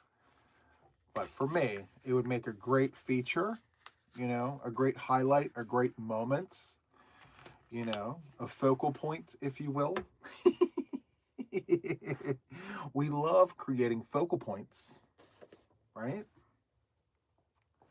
I love focal points. You heard caking yarn mostly natural fibers changes the yarn. It pulls. Yeah, I heard about that too. I don't cake up any of my yarn until I'm ready to use it. Now, if I receive yarn that's already caked up, I don't uncake it. Although I've been told that if I receive natural fibers in a cake form, and I have no issue, if I don't have any intentions on working with it right away, it's best to pull out the Swift and, you know, rehank the cake. I feel like it's too much work. It's already caked up, you know what I mean? Just maybe make it a priority to work with that yarn since it's already caked up as opposed to leaving it sit in cake form, but I don't know. To each their own. Andrew says, I can hear Mama Swift yelling, no, from 5 states away. Yes. And you know what's funny is she and I are clear on the other side of the continent. We're at like the furthest points from each other. And I could totally hear, no. You know what I want to do? Take my little ends and take like a bristle brush and brush those ends to make it really fluffy. I don't want to like felt the yarn because you can't really felt acrylic. I guess you can, but I don't know. But take like a bristle brush and just go like this to make it really fluffy and big and just make this huge like puff. Has anyone tried it before? I'm very curious. It's very easy to say no, but unless you've tried it, maybe it works. Instead of purchasing faux fur yarn, take a bristle brush to your acrylic and see what happens.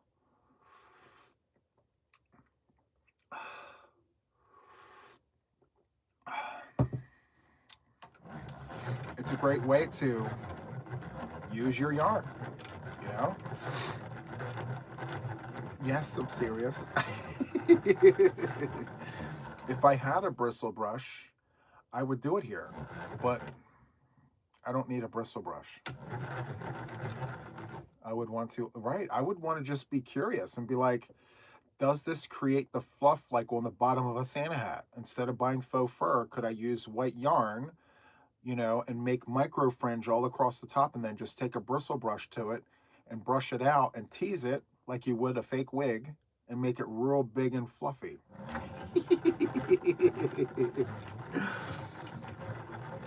Did that not cross anybody's mind? Maybe some of you guys thought about it? Pen, thank you so much for gifting memberships. By the way, guys, it is Pen's birthday.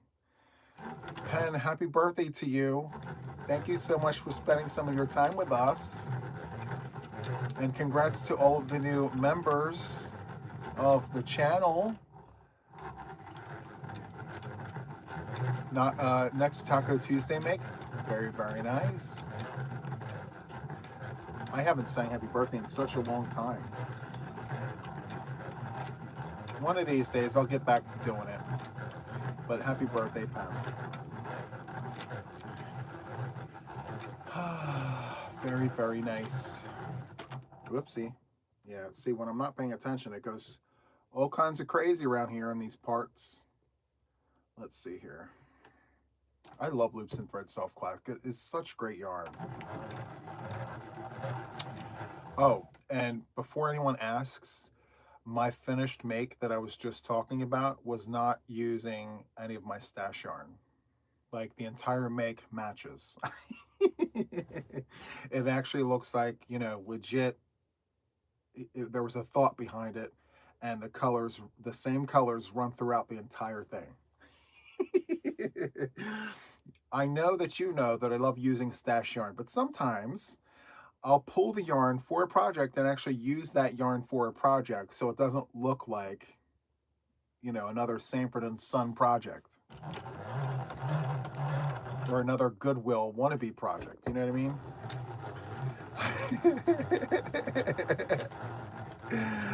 Okay, Shay, back to the bushes. Let's see. One, does your creamer have sugar in it again? This one does. Yeah, but see, when I purchase creamer with sugar in it, two things. I don't add my normal sweetener in it. I literally just do coffee and the creamer, no, nothing else. And the other thing is I don't add much of the creamer. So, I'm at the mercy of the store, whatever they have in stock, you know. But if I happen to purchase this sugar-free one, then I'll put my sweetener in there, you know. But yeah, this does not have it. So it's your straight up caramel macchiato International Delight. Refrigerated, of course. I use the refrigerated ones. I don't use the powder. I use refrigerated, non-dairy. Non-dairy. What am I doing? Okay. Whoopsie. Hello, Manuela. Welcome in. Welcome in. Thank you, thank you, thank you. I wonder, with as much snow as we're getting, will the stores be shut down? Will the roads be shut down? I think to some degree they will be.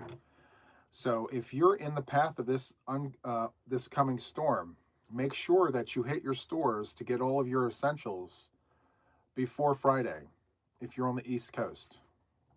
Before Friday, guys. Because if you wait until Friday, everyone and their mother is going to be in that store, and you're going to be in this long, ridiculous line waiting to get your bread, eggs, and all the things. If you can help it, try to beat the rush by getting all of your things, like, by tomorrow, you know, if you can help it. So, for me, it's a very busy day tomorrow because I know the next few days I'm going to probably be snowed in, which I like for us because when I'm bored in the house bored, I can just press play and come on and hang out with you guys. But I need to make sure I have all of my things for the house, you know? So extra candles, batteries for flashlights, you know, all of those types of things. Extra cases of or bottles of water. I need to make sure that we're all hydrated in here. Yeah. Extra yarn. Yes, Kim. Take advantage of that Michael's sale once more. if you can,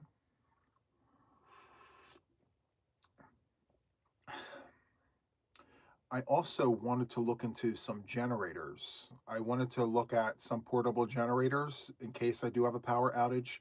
I could hook mom's heater and my heater up to that generator so that we can still have heat in the darkness, you know? Also, apparently they have these battery operated heaters. I don't know if I want one of those because it would literally just eat up the juice.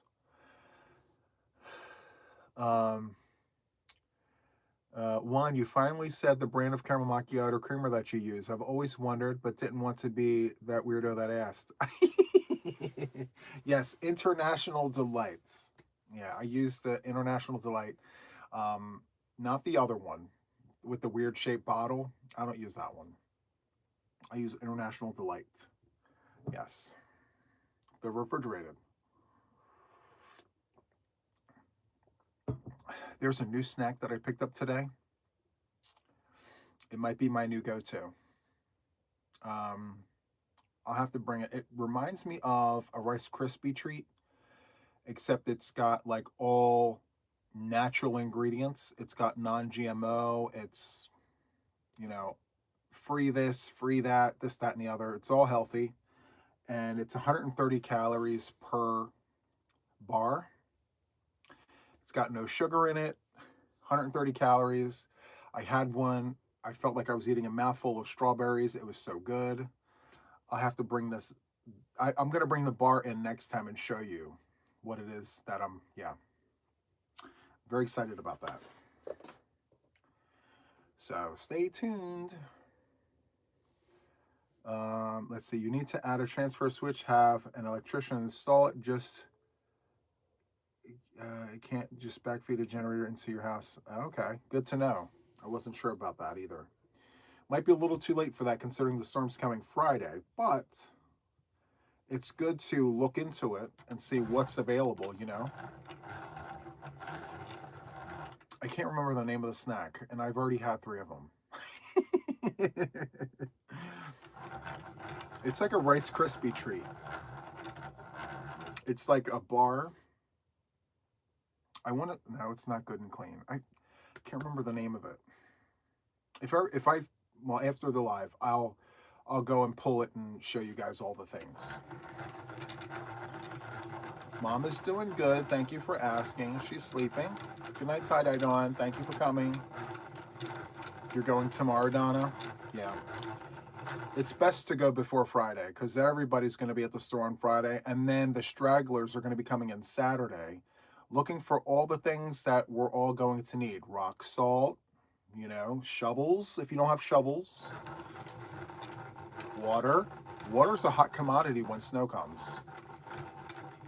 I mean, other than the fact that, and that's another thing too, like to keep your pipes from cracking, they say to let it drip, let one of your faucets drip so that the water's still flowing and all the things. So, depending on how bad it gets, we'll see.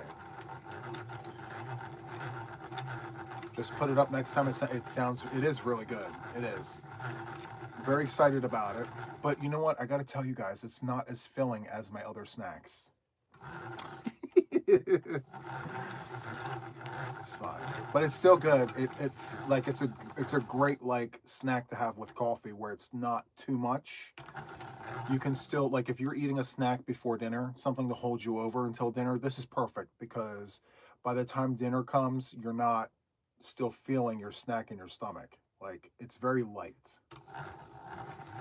you know? Made good, yes. There it is, Rini. Made good, yes. Made good.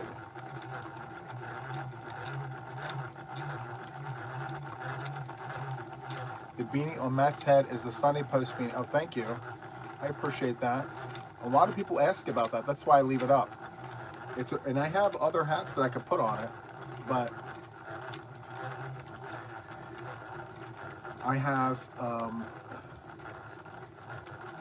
the one that we just did, the Starcrest, not Starcrest. Oh, look at me just saying names randomly. Hold on. Star Quest. What happened? Do-do-do-do.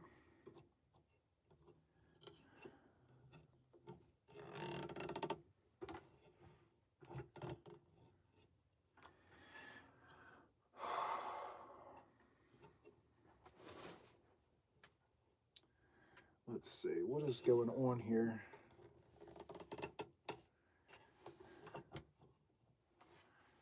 Let's pull this back.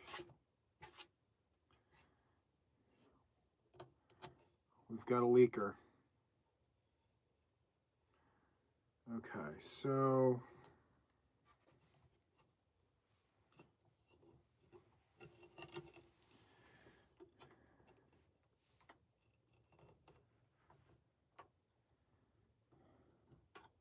I think this is destroyed.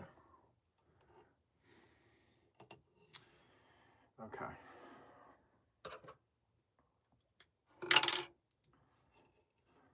So let's put you there.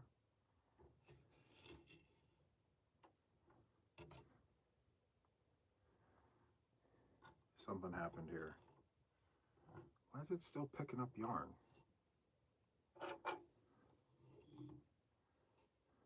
Okay.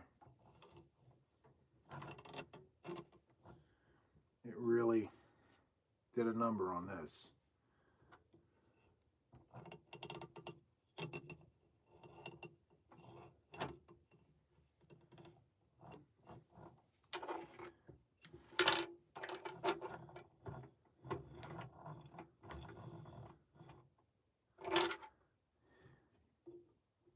So maybe closer attention needs to be paid to what is happening with the yarn as we're talking.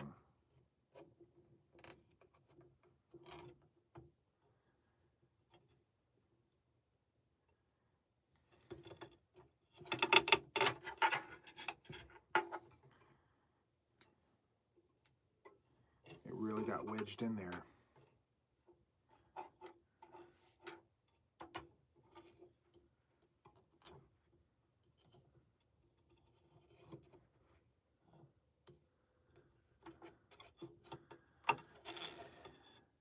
Okay, there's the first part.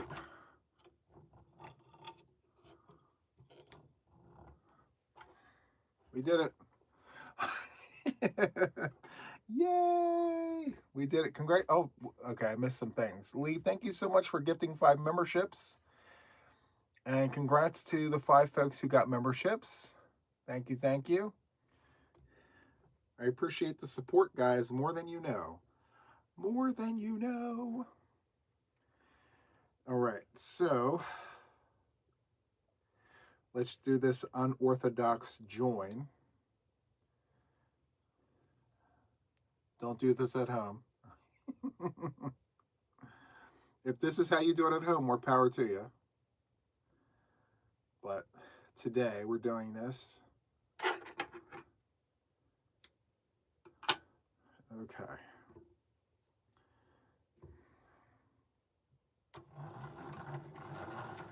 So what time is it here now? What time is it? It's 11:57. 11:57 at night. What color is that, please? That happens to be, oh, so this color here is called Safety Yellow, right? Safety Yellow. It's Big Twist in Safety Yellow. I'm almost finished the skein.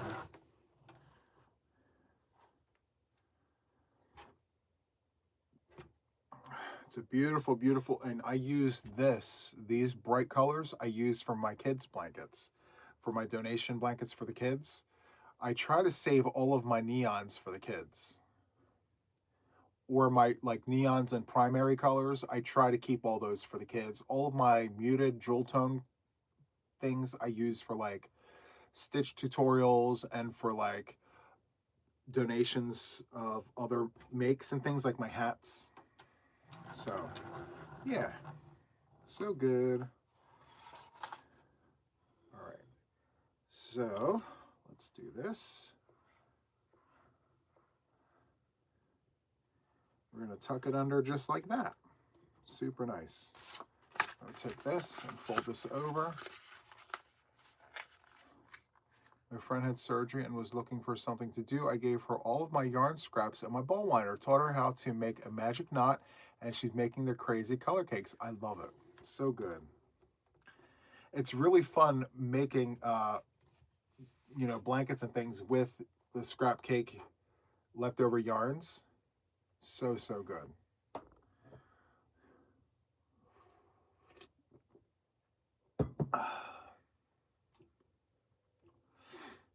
Let me see. So this is the beanie version of this. I mean, this is the hat version of this. I gotta tell you, it feels absolutely amazing.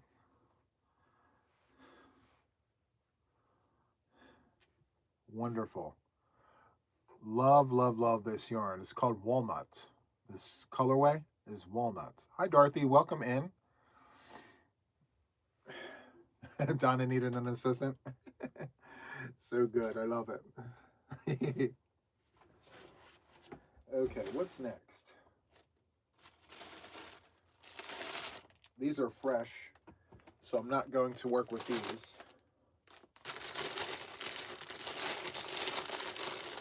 So this is acrylic.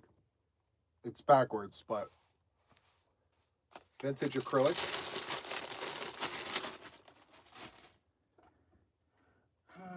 Let's see.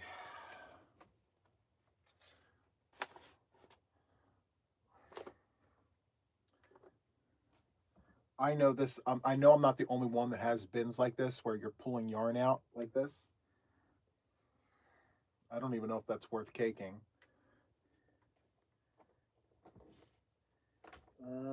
Let's see. Look at this. Just another swatch of something that I was playing with that I need to frog. Another rectangle design.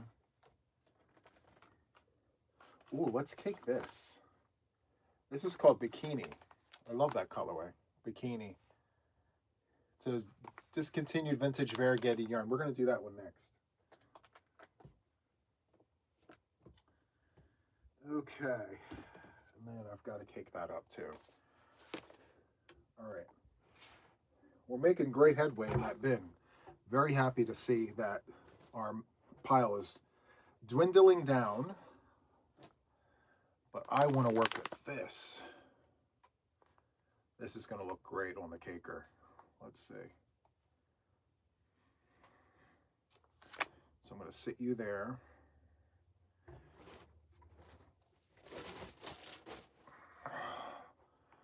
Okay.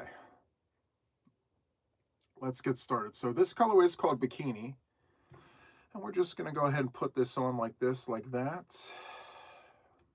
Get this on. Can you guys, okay, you guys can see it. Perfect. That whole entire container only had one variegated yarn like this in it. The rest of it was all solid, you know? Hi, Jax. Welcome in.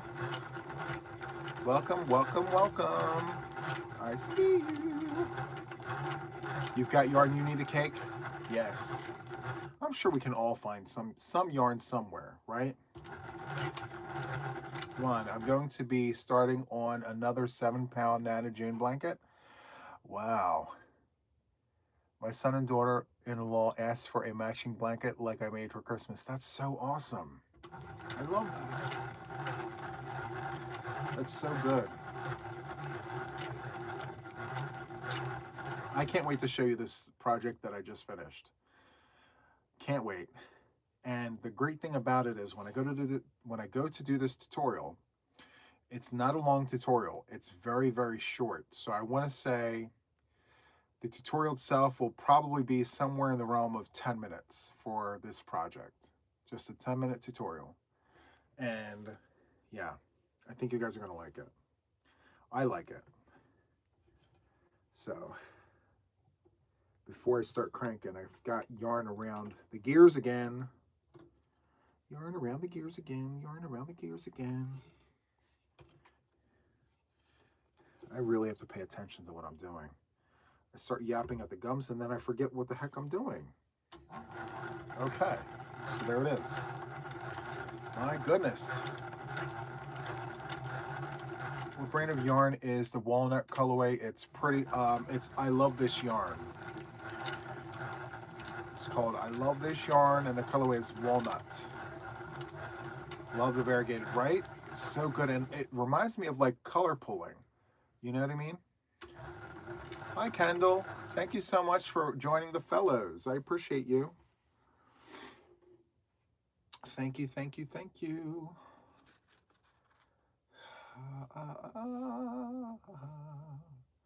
Let's do it. There we go. Whoops. Let's see. We're at the end of the skein, thank goodness. Whoopsie, whoopsie. I'm working on another Nova Crest. I am amazed at how you designed so good. Thank you so much, Donna. Listen, when you guys give me feedback like that on my projects, it's high praise. I really do appreciate it because personally, between you and me, there are some other projects that I put out there that had I had the opportunity to just pull it back and rework it, I would. But Nova Crest is definitely one of them that I'm very proud of. So thank you. I appreciate that.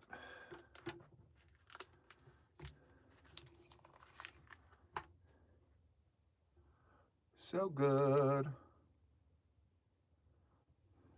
Hi, Juan. I'm new at crocheting. I'm a knitter. I love that. Welcome in. Welcome to all the knitters. You guys are also welcome here. It's a great way to just get your foot in and hang out and see all the things. We're very laid back here. Bikini is a pretty yarn. Yes, it is. And I do enjoy the shade of pink in this yarn. You've got that Barbie pink. I do like a good vibrant pink, and I also really enjoy like the neon pink. What I don't like is the dusty rose and the muted.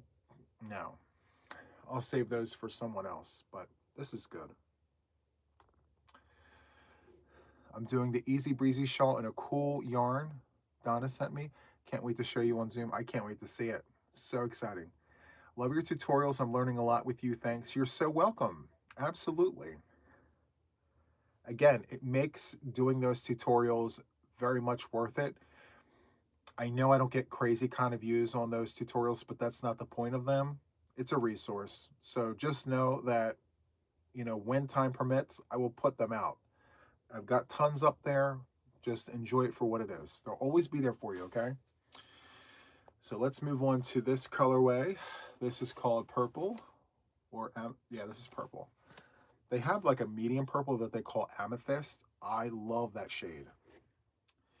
So Carrie inspired me to put together a project I'm working on behind the scenes. I just want to let you guys know that I am working on it. I don't know how far I'm going to get with it, but we'll see. There's a true fact that we all know, and that is just because a color is your favorite color doesn't mean all of the yarns represent your favorite color the same. So although purple is my favorite color, it doesn't necessarily mean that every single brand of yarn that puts out purple is automatically my favorite color. That's a very valid point, because when I tell you I like dark purple, well, some brands of yarn, they don't put out dark purple the same way others do. You know, it's very different from yarn brand to yarn brand. And so I was asked to do a video showcasing my favorite colors with my favorite yarn, like not my favorite yarn brands, but my favorite colors with the various brands of yarn. So I think it's a very valid point, because there are brands of yarn out there that I do not care for their purple at all whatsoever, but they have other colors that I think are absolutely amazing. So good. I am working on that video, so can't wait to show you guys. How many of you guys feel like there are brands of yarn out there that don't represent your favorite color the way you would like it to be represented? I'll tell you, for me, I'll tease you on this one. So Loops and Threads Soft Classic has a dark purple called Purple. Here it is. You see how it looks right here, right? With the lights? This very same color is what you're seeing right here. So the further back it goes, the darker it gets.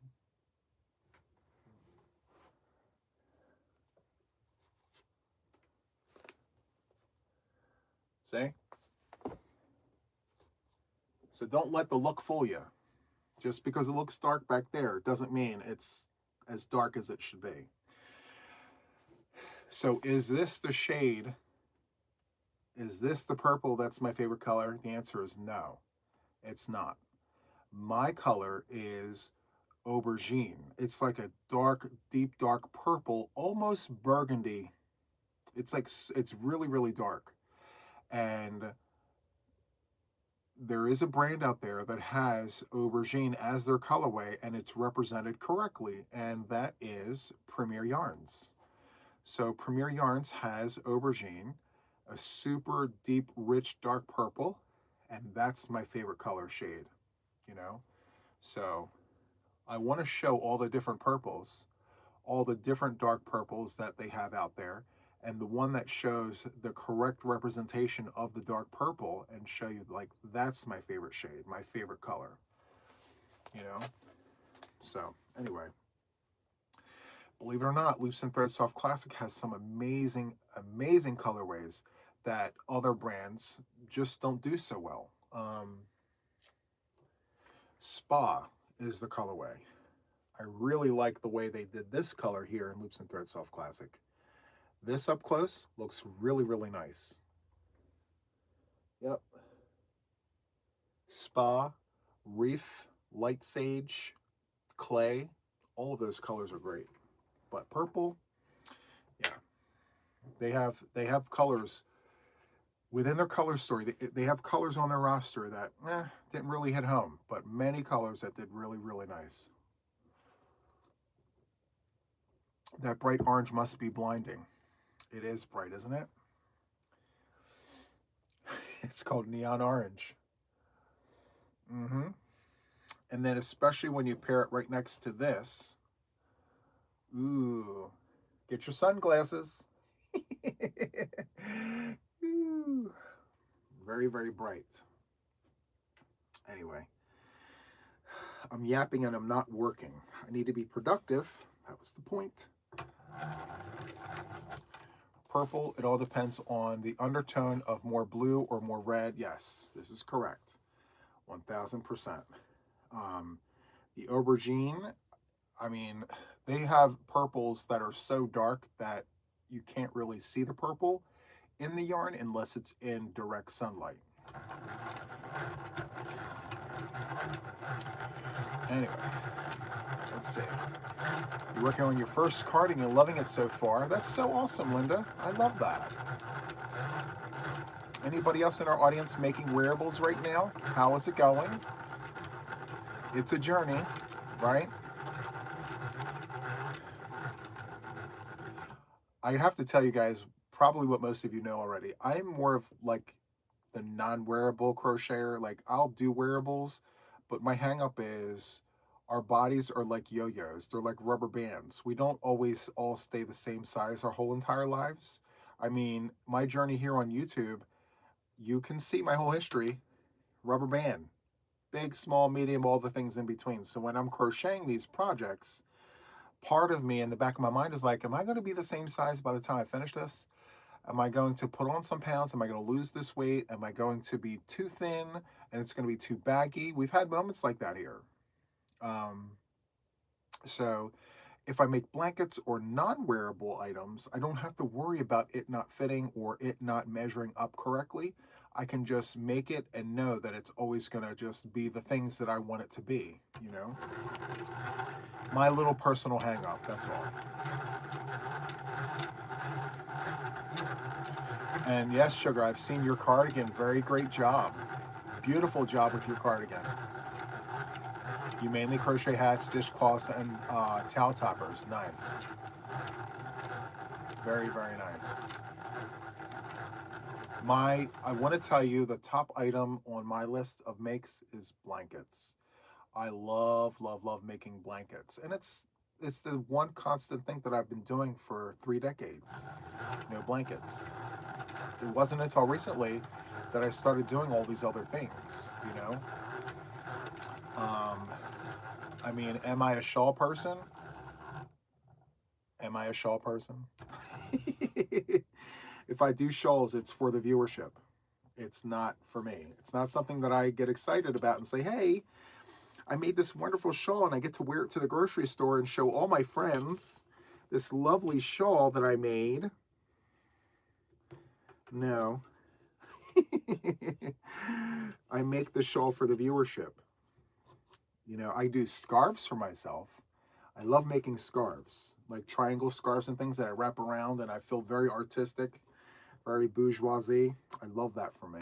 I feel like my thick black glasses and my oversized triangle scarf. I feel, those moments I feel like I wish I had my huge man bun, but it's okay. And no, I'm not going to grow back the hair. We're not growing back the hair, guys. I'm going to keep it short because I am a gentleman of a particular age, and I feel like once you reach a certain age, it's just not in the cards. And so that's where we're at with that. What happened here? My goodness. I did it again, guys.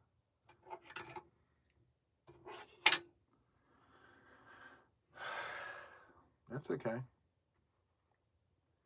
That is okay. Let's go tie this together. Happy birthday to you. All right, so let's go ahead and do that. Good night, good night, good night, good night. Classic look is nice, right? You want to learn corner to corner. You mentioned that you have 2 tutorials. Which one should I follow? Not sure the difference is. So the older one, everyone is saying is the better one. It's because I go super, super slow. Like,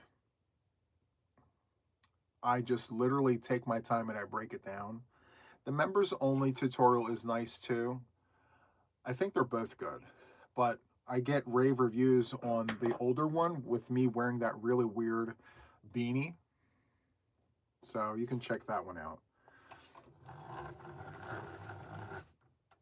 Do I have any pink to cake? Very funny. No. I have no pink to cake. Zilch. Nada.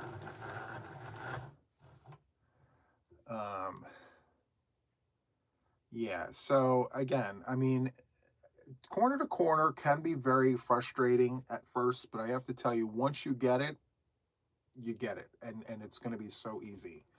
You're going to say to yourself, man, I wish I learned this before. Because you're now going to want to know, how do I increase? How do I do my decreases? It's a process. And once you get it, you can make rectangles, squares, motifs to join together. It's a lot of fun. It really is. You like that beanie? I like that you like that beanie. You like my hat patterns? You know what? Someone actually reached out to me today, and once they requested that I put out a pattern. What happened here? Did this happen again? I'm not staying focused. Hold on. Someone reached out to me today and asked for a written pattern for my Spin the Wheel series. Those Spin the Wheel series beanies, guys, was like a self-challenge. I wanted to challenge myself in that I could pick random stitches and create a beanie with it, Some of those were not even inspired by my own design. It literally is, okay, Juan, here are your 5 stitches. Make a beanie with these 5 stitches and make it work, I had no idea how it was going to turn out until it was done. So, yeah. Matt says, thank you for the gifted membership. Love to you all. Absolutely. I'm super happy that you got your gifted membership. I hope you enjoy it. So, so good. We're having moments with this yarn, guys. Moments. I've been very snippety today with the yarn. No patience. Okay. Let's just get this here like that. I plan on using this yarn for donation blankets, which, by the way, I've got some Caron 1 pound that needs to be used as well. I wonder if a whole Caron 1 pound would fit on here, like a used Caron 1 pound, you know? What yarn am I using? This is all medium 4-weight acrylic yarn. The yarns I use for donations have to be machine washable and dryable. It doesn't necessarily have to be all acrylic, but on the ball band, it's got to say machine washable and dryable. You have 4,000 yards of Bitty Stripes crayon box, and I'm working corner to corner. It goes pretty quick, and the pattern you get from variegated yarn is really cool. That's awesome. I love that. So awesome. So, are you making a square with that, Andrew? Are you going to go like a rectangle and maybe use half of, do your increases until you get halfway through your yarn, and then once you hit your halfway point, you go to your decrease? Or what? I got this all wrapped up. Sometimes you just have to laugh at yourself, because if you don't, I mean, it gets all kinds of crazy. All kinds of cray-cray. I am doing a square 4 skeins increase, 4 skeins decrease. Yeah, that's awesome. Love that for you. It's going to look really nice. I'm just excited about the fact that I finished a make that I did not use scrap yarn for. I literally pulled off of this wall fresh skeins and started a project and finished it.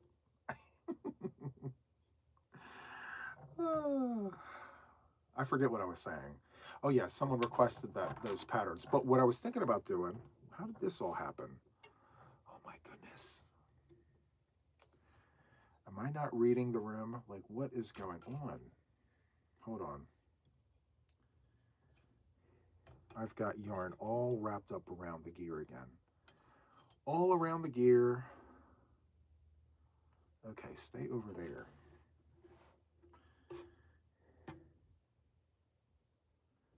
Okay. Hopefully we can get this cleaned up. Some of these really big flat skeins, like this, it's just an eyesore. I'd rather have it caked up. I'd rather deal with the frustrating part of like going through the knots now than later.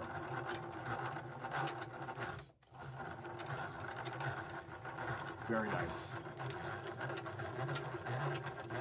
We're getting through it. We're getting through it.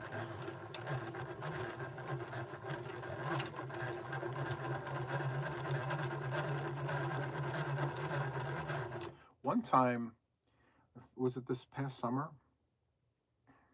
I did a vertical caking up yarn, and I lost track of time. I just paid no attention to the time whatsoever, but I had all these cakes done. I finished the live stream and I sat here and I continued to cake up yarn until the sun came out. Yep, I stayed right there. As soon as the live was over, I turned it off and I stayed right here in the same spot. And I continued doing it by myself until the sun came out. I look back and I'm like, Juan, why did you do that? 520 hats out of your Caron wall. I love that. That's a lot of hats. So good.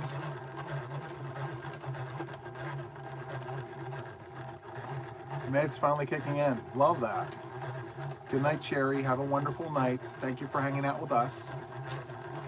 I appreciate you.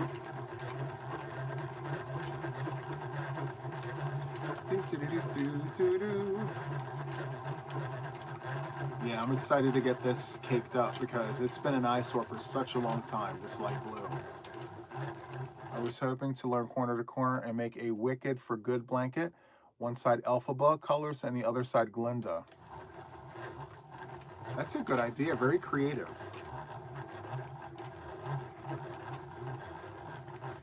Glinda has the blink in it, doesn't it?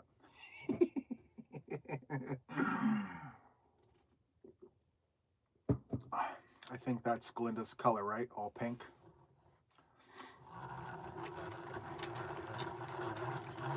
Poor Elphaba. All her colors have to be backed up against all the pink.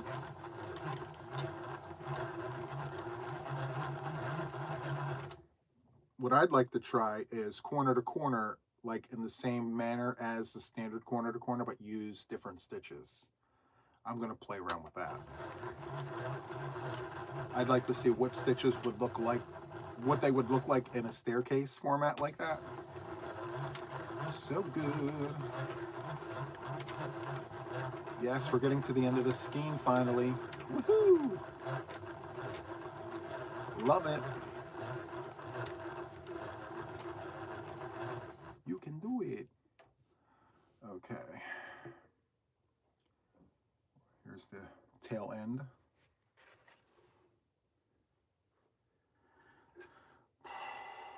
Let's see. There it is. Let's pull that through. Yeah, I spent a good chunk of my day crocheting that blanket. I'm very happy that I got to the end, but I'm debating on whether or not, because I still have a little bit left over from each skein of the colorways I used. I think what I need to do is continue crocheting that pattern until I run out of yarn and then call it done, because I don't want any more of this, you know? So the place I'm donating the blanket to allows blankets of all sizes. So it doesn't have to be a standard size. It could be any size. So maybe if I just use up all of the yarn, and once I run out of yarn, be like, that's the blanket. We're done there. I think that's what I'm going to do. Just to be done with it. Good morning. Good morning, Hanny. I keep forgetting. It's always 8 o'clock somewhere, right? It's always 8 o'clock somewheres. Okay.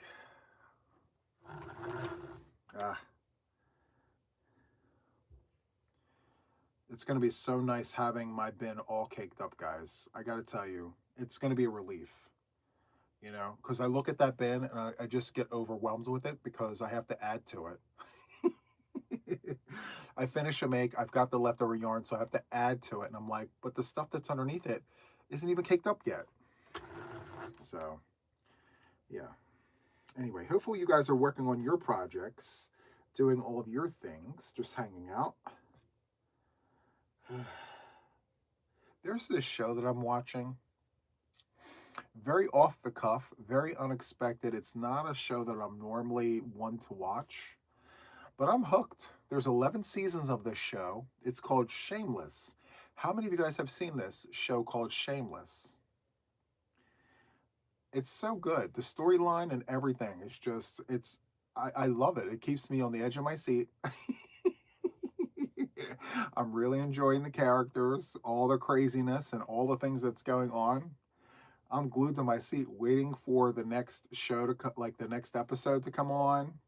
I'm like, ooh.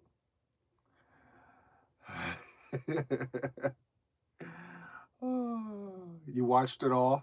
I love it. Yes, there's another one that I hear people talking about. It's called The Pit. I haven't watched a single episode of that yet. I want to get through my Shameless 11 seasons. I'm on season 4. We're near the end of season 4. The part where Fiona gets locked up in prison. Yeah, she gets locked up in prison for some really, really crazy stuff. And so she went to court. She's on probation. She's got the ankle bracelet on. She's under house arrest. And so that's where I'm at right now.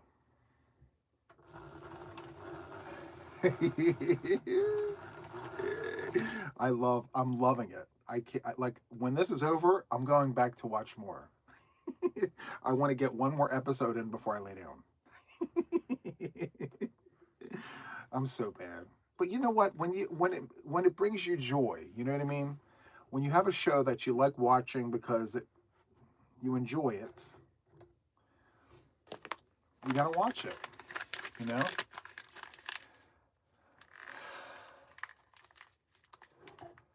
Very, very nice.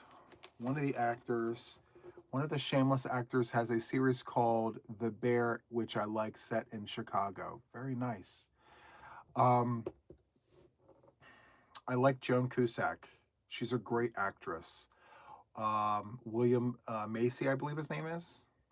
He's a great actor. They're all really good. I think they're all really great. Yep. So I'm very pleased with what I see.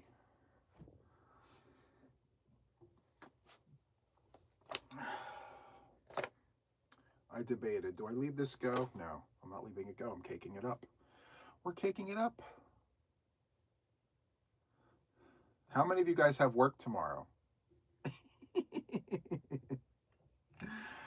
Please tell me that if you're still here, that it's not a school night for you. I mean, it's none of my business, you know. But if it's a school night, please get your rest.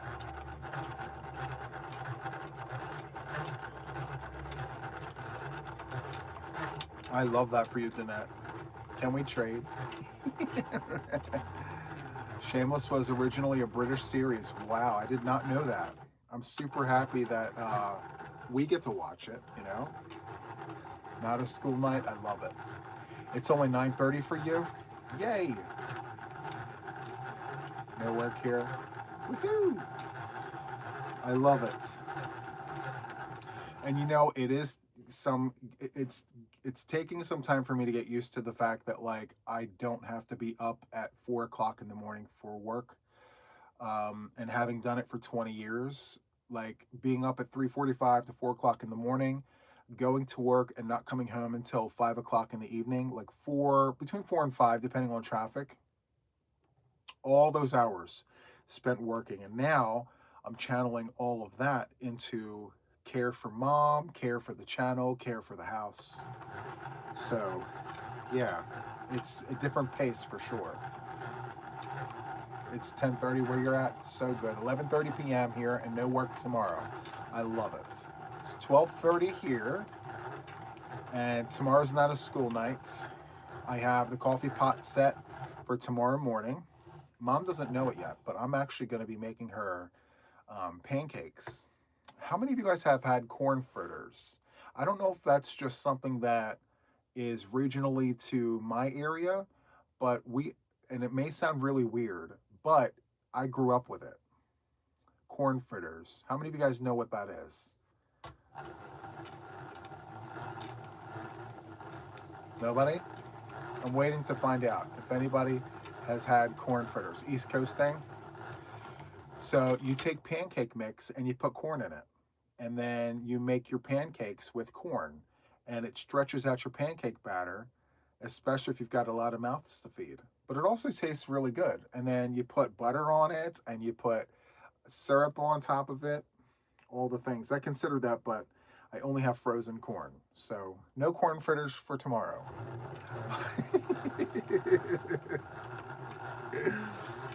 Sometimes I tell people about the corn fritters and they're like, ew, Juan, really? You guys put corn in your pancakes? Well, don't knock it till you try it. It is really good. You can make it with cornbread as well, yes. Yep, you could do pancake mix, cornbread. Yep. But she's getting, so what I like to do is put lots of cinnamon in my pancake batter. And we're going to do cinnamon, and I'm going to make her pancakes. I'm going to also make her some eggs. I'll do like 2 eggs, some pancakes, and then I will do a couple strips of turkey bacon, some orange juice, and some coffee. That will be Mother's breakfast for tomorrow. Hopefully, I'm still feeling like this. If I'm feeling this ambitious when I wake up, I will make Mother that breakfast. If not, At the very least, she will get eggs and toast with orange juice.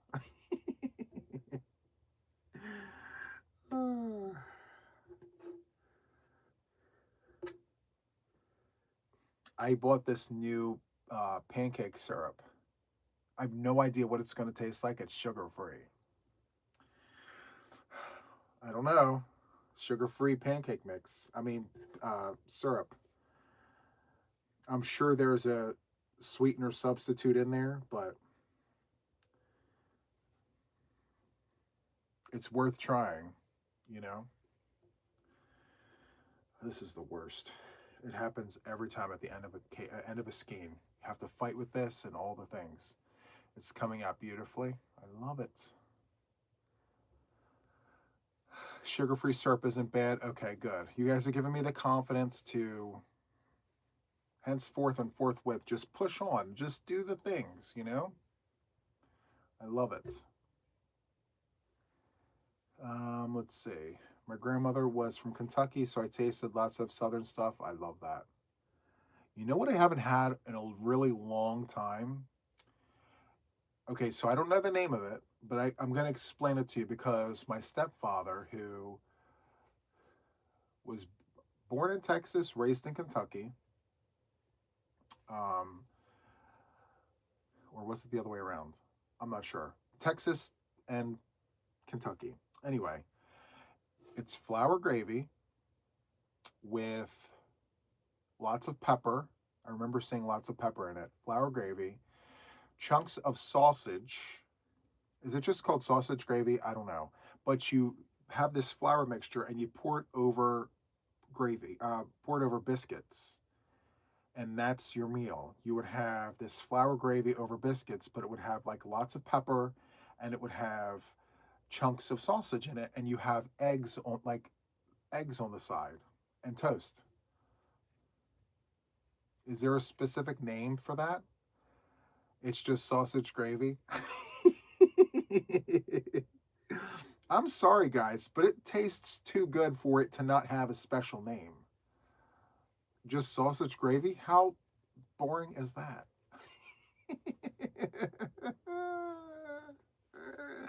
No toast. Okay, got it. Biscuits and gravy. Okay. Cracker Barrel has it. Okay. I've been to Cracker Barrel once or twice. I don't think I've had it there, but I'm sure they have it. Sausage gravy. I make it for breakfast all the time. Oh, I love that. It's a Southern thing. I got to tell you, it's so good. It is so good. It's probably not good for me because I'm diabetic, but I remember back in the day when I really wasn't paying attention to any of that. I remember making them biscuits, Pillsbury biscuits, you know, the big ones. Oh yeah, those were the days. I can't with this.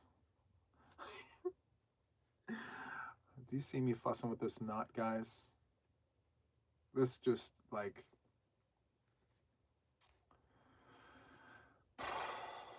heart attack gravy. Oh. In the Army, they have a name for it, SOS. My stepdad called it SOS, and I don't say that. Does anyone else call it SOS? I don't call it that, but my stepdad calls it that.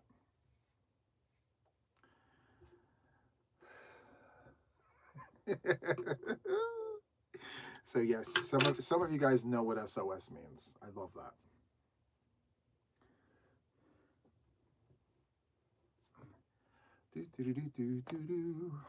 All right. Did we make it? Did we make it? Let's see. You know, it was so hot in here, guys, that I had to crack the window. I've never had to crack a window because of the heat. So these I told you guys I bought heaters for every room in the house, space heaters.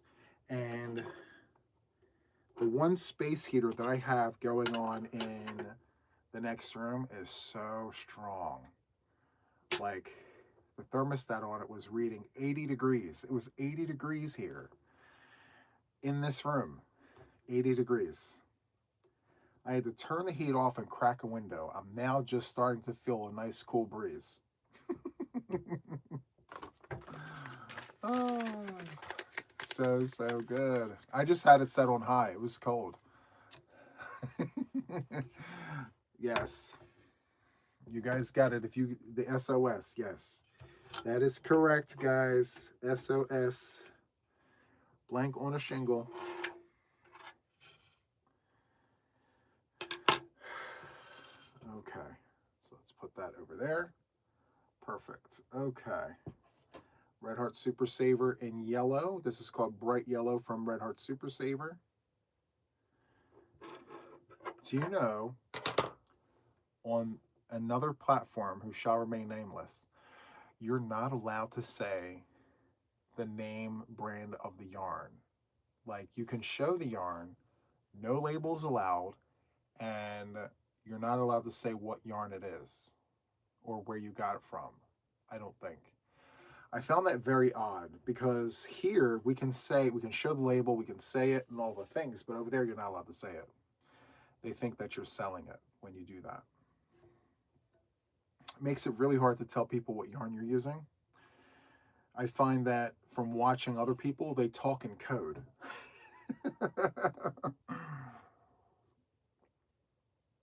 Yeah. All right, so Bright Yellow, Red Heart Super Saver. Let's do it. Let me see. Let's see. That's the husband does with the fireplace. Yes, I know what's for breakfast tomorrow. Yeah, right? You know, even if it's just eggs and toast.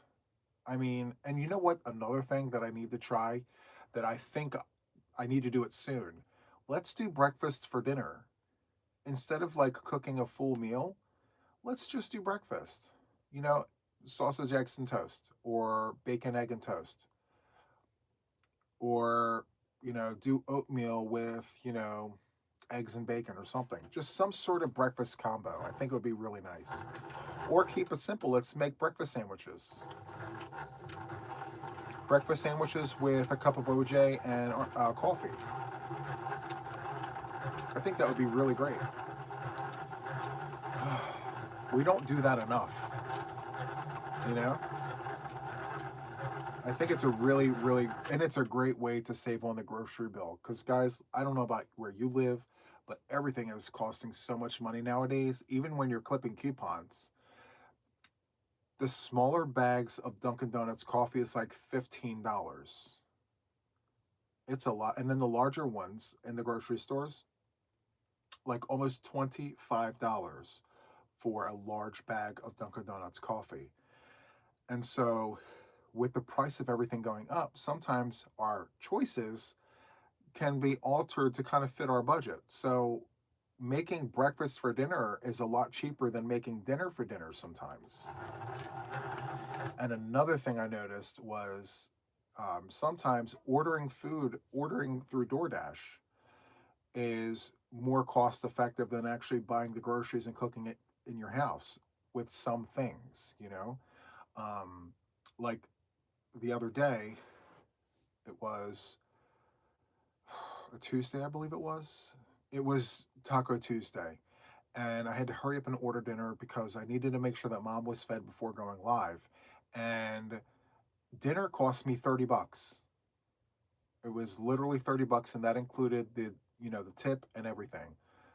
Mama got a platter, I got a platter, and it was $11.99 a piece, and it came with the meal, the salad, and a drink, and it was $11.99 a piece. And now, if I were to take that meal, pick up the ingredients, buy them, bring them home, and cook them, it would have cost me more. It would have cost me more. So I don't know how that works, but yeah. And it's only with some things, not everything.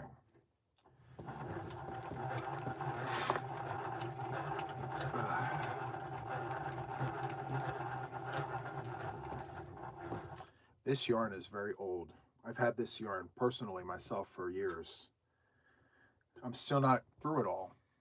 The bright yellow that I have in here, these two skeins right there, they're very old. I've had them for quite a while. Maybe 5, 10 years. Long time. Actually 10, right? I bought those in Boston, and I lived in Boston in 2015. The only yellow that I buy is Loops and Thread Soft Classic or like Premier Basics. Red Heart Super Saver Bright Yellow I haven't had to purchase since 2015. So these are very, very old. I like the yarn spinning tool. Thank you. This here is called a Stanwood. You can find it on Amazon. Yep. By the way, guys, my links have changed. I have to implement new links. It's a great way to support the channel, but I haven't really been speaking about my links. They all have changed, including my Amazon affiliate link. All of those have changed. I've updated all of those, like within the last 24 to 48 hours. So I have to change all that. So if you're one who has been using my link, just know the new ones will be coming. All right, so let's go ahead and do this. We've caked up a lot of yarn. I love this for us. So good. Stanwood brand ball winder available on Amazon. Bulk purchase from Business Costco. I have a Costco card, and I have a Costco like 10 minutes away. I should go. Knotted Loops, hello to you. I'm doing a moss stitch for the first time. I love that. Moss stitch is always fun to work up. I like using Loops and Thread Soft Classic with the K hook, a 6.5 millimeter US letter K. I love the fabric that it creates, but only with Loops and Threads or Premier Basics, 6.5, because it's not really dense and thick, but it's not loose and drapey either. It's like a happy medium between all of the things. So yeah. Let's see, what else?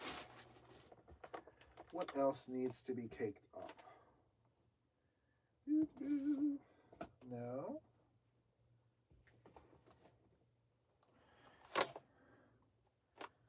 Let's do this. It's like the never-ending pit.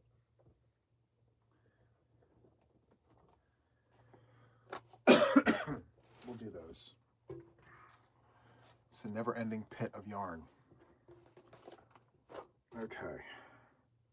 One of these days, I would like to exclusively make a blanket with these cakes and just use one cake until it runs out and then go to the next. Nah, I don't think that would look right. Never mind. Forget it. I could just keep doing my thing. Every time I try to make a beanie, my ends end up curling.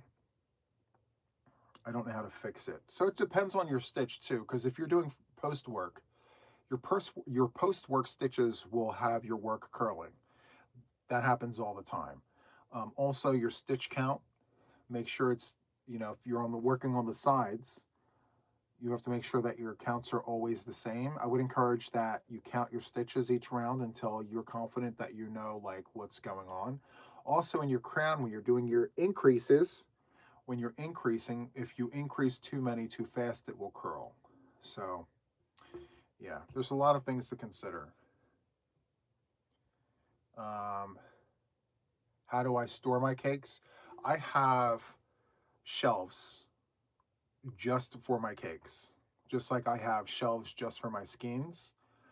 Well, I have cubbies for my skeins. I have shelves, like literal shelves, bookshelves. And I also have my cake trays. So the $1.25 tree has these gray trays. Do I have any in here? No, I do not. Of course not. I've shown them on the channel before. $1.25 gray trays. They fit 6 of these. I put 6 in a tray, and then I stack the trays on a bookshelf. And yeah, I think I can fit on like, let me see, 2, 3, 6, 9, 9, 27 trays. I can fit 27 trays on a bookshelf, like a small bookshelf, and each tray has 6 cakes. So lots of cakes. And then when they're not full-size cakes, I cram more than 6 on a tray. So, and if I don't need the tray for my cakes, I use them for whip trays. So yeah, instead of having cakes in the trays, I'll put the whips on the shelf and do it that way. But see, the thing is like, um, I go through my cakes quite a bit. As you can see from the channel, I do a lot of scrap work, so there's a lot of movement with that. So if you're one that doesn't mind moving all of your trays all the time, then yeah, it's a great way. Yeah. Also too, it helps find your cakes faster. If you have cakes stacked up on shelves all by itself and you need the cake in the back, I mean, think about all those cakes that may fall over before you actually get to the one that you're looking for. So if you move all the trays and look through your trays, it stays more organized that way. Also, I have a friend who takes their cakes, and now I don't recommend this, but this is what they do. They take their cakes and they bag them up the way that I bag up yarn. They'll just bag up their cakes, and they'll stack their cakes in these bags and move all their bags around as they look for the color of their choice. For me, that's a lot of opening and closing of these bags. And yes, they're resealable, they're reusable, but like, how well will they hold up with all of the movement, you know? I just feel like having it in a tray or just maybe on a shelf, you know, is just more stable, I guess. I don't know. Hello, hello, welcome in. Thank you guys so much.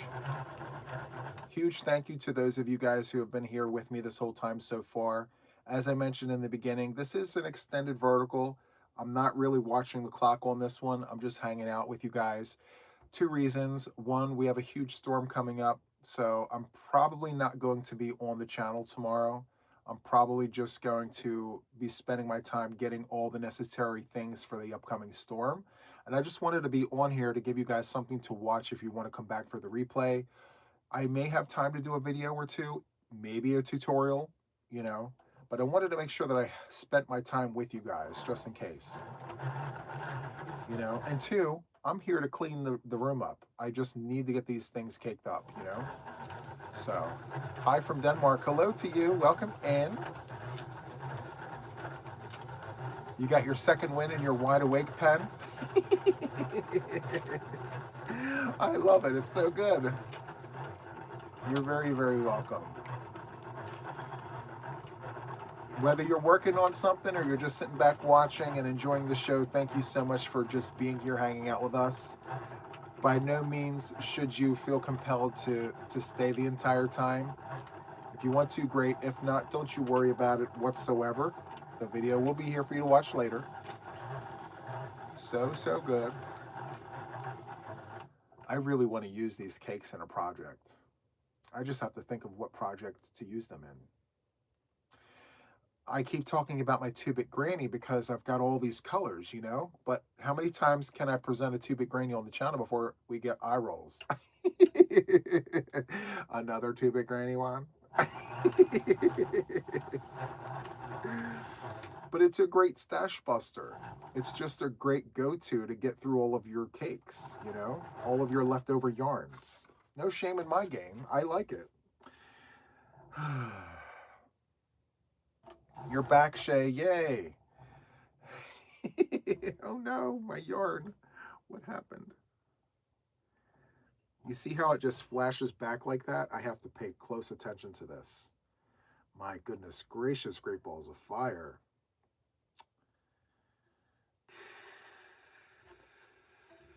I just dated myself. I'm sorry, guys. Those who are younger than me may not know the song or the reference. But I know for those of you who are my age and older, you know exactly what song that came from. Oh, okay. You just received 144 boxes of 6 baggies from Dollar Tree. The stores have been out forever, so I ordered a case. I have baggies for a while. That's so, so good. You have a snowstorm coming where you're at too? Be careful. Get all of your supplies ahead of time if you need them, if you don't already have them. It's always good to stay prepared, you know? Make sure you know where your blankets are in case of a power outage. You can stay warm. If you have a generator, make sure that all of your connections are good, that you know where the switches are and all the things. If it's super cold, make sure that you're dripping your water so that, you know, your pipes don't crack. Maybe 3x3, 3 colors, 3 rows per. Oh, I love this. Okay, hold on. Maybe a 3x3, 3 colors, 3 rows per color, 3 different stitches. I love that. You don't have to tell me twice. I'll think of the things. I will think of something because that's a really nice idea. Mountain says, I have a small generator. It's good to have. I don't have one. I need to go look for one tomorrow. Even if it's just for like an emergency situation, because recently we had no power here for half the night and the house got really cold, like under 50 degrees. Inside the house was 49 or 50 degrees. I can handle that, but my 82-year-old mother cannot. And so if I have a small generator just to make sure she has heat, then I'm happy, you know? So I'm going to look for one tomorrow. Even if it's battery operated, or even if I can connect it to Edith and turn the car on to give the generator the juice that it needs to, you know, however I need to do that, I don't care. We'll do that together. The upcoming winter storm made me cancel my trip to LA this week. I won't be able to get back home. Yay! I love that. Yes, put on the PJs, relax, get your yarn out, look at your recipe books, and just enjoy all the things. I love that for us. So good. I've been fussing with this knot for 40 days and 40 nights. My goodness. I've cut the last 3 colors. I don't want to do that to this one. Orange is hard to come by. You know, those yarn stores don't always have orange. Did you guys notice that?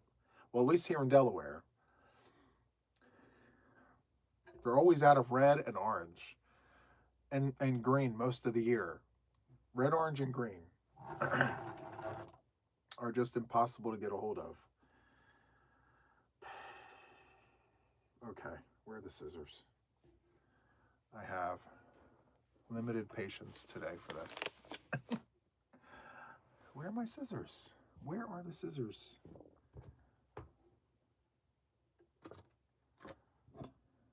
No scissors?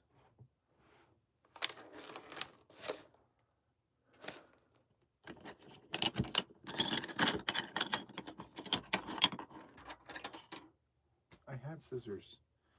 What happened to them? Maybe it's the universe telling me to not cut this yarn. That's not fair. Sports colors, yeah, ooh, that makes sense, Vic. Yep. Wonder why that is. Hi, Anita. You're very welcome. I'm so glad that you guys are here hanging out with me. I really do appreciate it. So good. It's just a hangout sesh, guys. Oh, what is happening? Please don't make me tear this.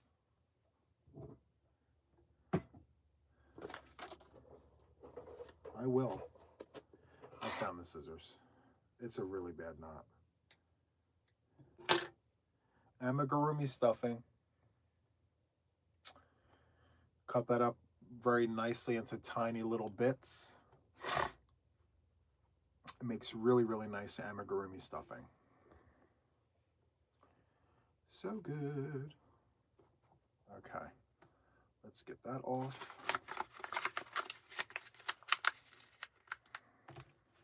Okay. So there is that. Oh, it's covering up our little caker. All right. This next one is what color? Olive. Olive is the color.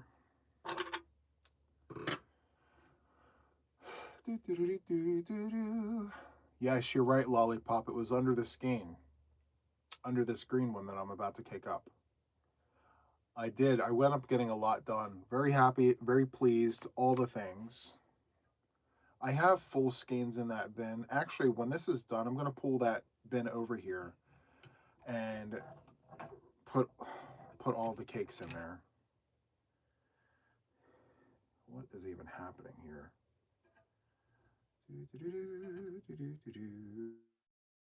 Yeah, if I put out any content tomorrow, it's probably going to be tutorials. I have 2 Stitch Academy tutorials that have to go out. I have this project tutorial that has to go out. Like, ready to go. There's another one in the wings, a twofer that I'm working on right now. I'm looking at it. That has to go out. Probably either this weekend or next week at some point. Very excited about the twofer. We shall see. I don't want to put, well, because if the storm comes, you know, we'll see. This is a nice color. I really like it. I'm working on another of your Offset V Afghans to be a gift for a new friend that I made from eBay. That's so nice. I love that, Debbie. The Offset V stitch is a really nice stitch because it's fast, it's not heavy, it's easy to work up, and it's not a yarn eater. It's really nice.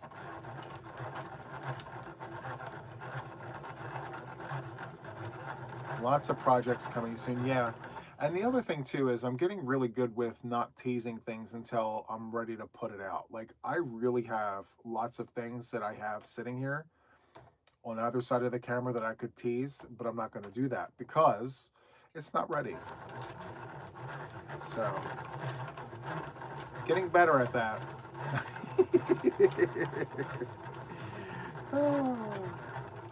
In the back of my mind, I really just want to be like, listen guys, let me move all these cakes and let me show you what's coming. But I can't do that.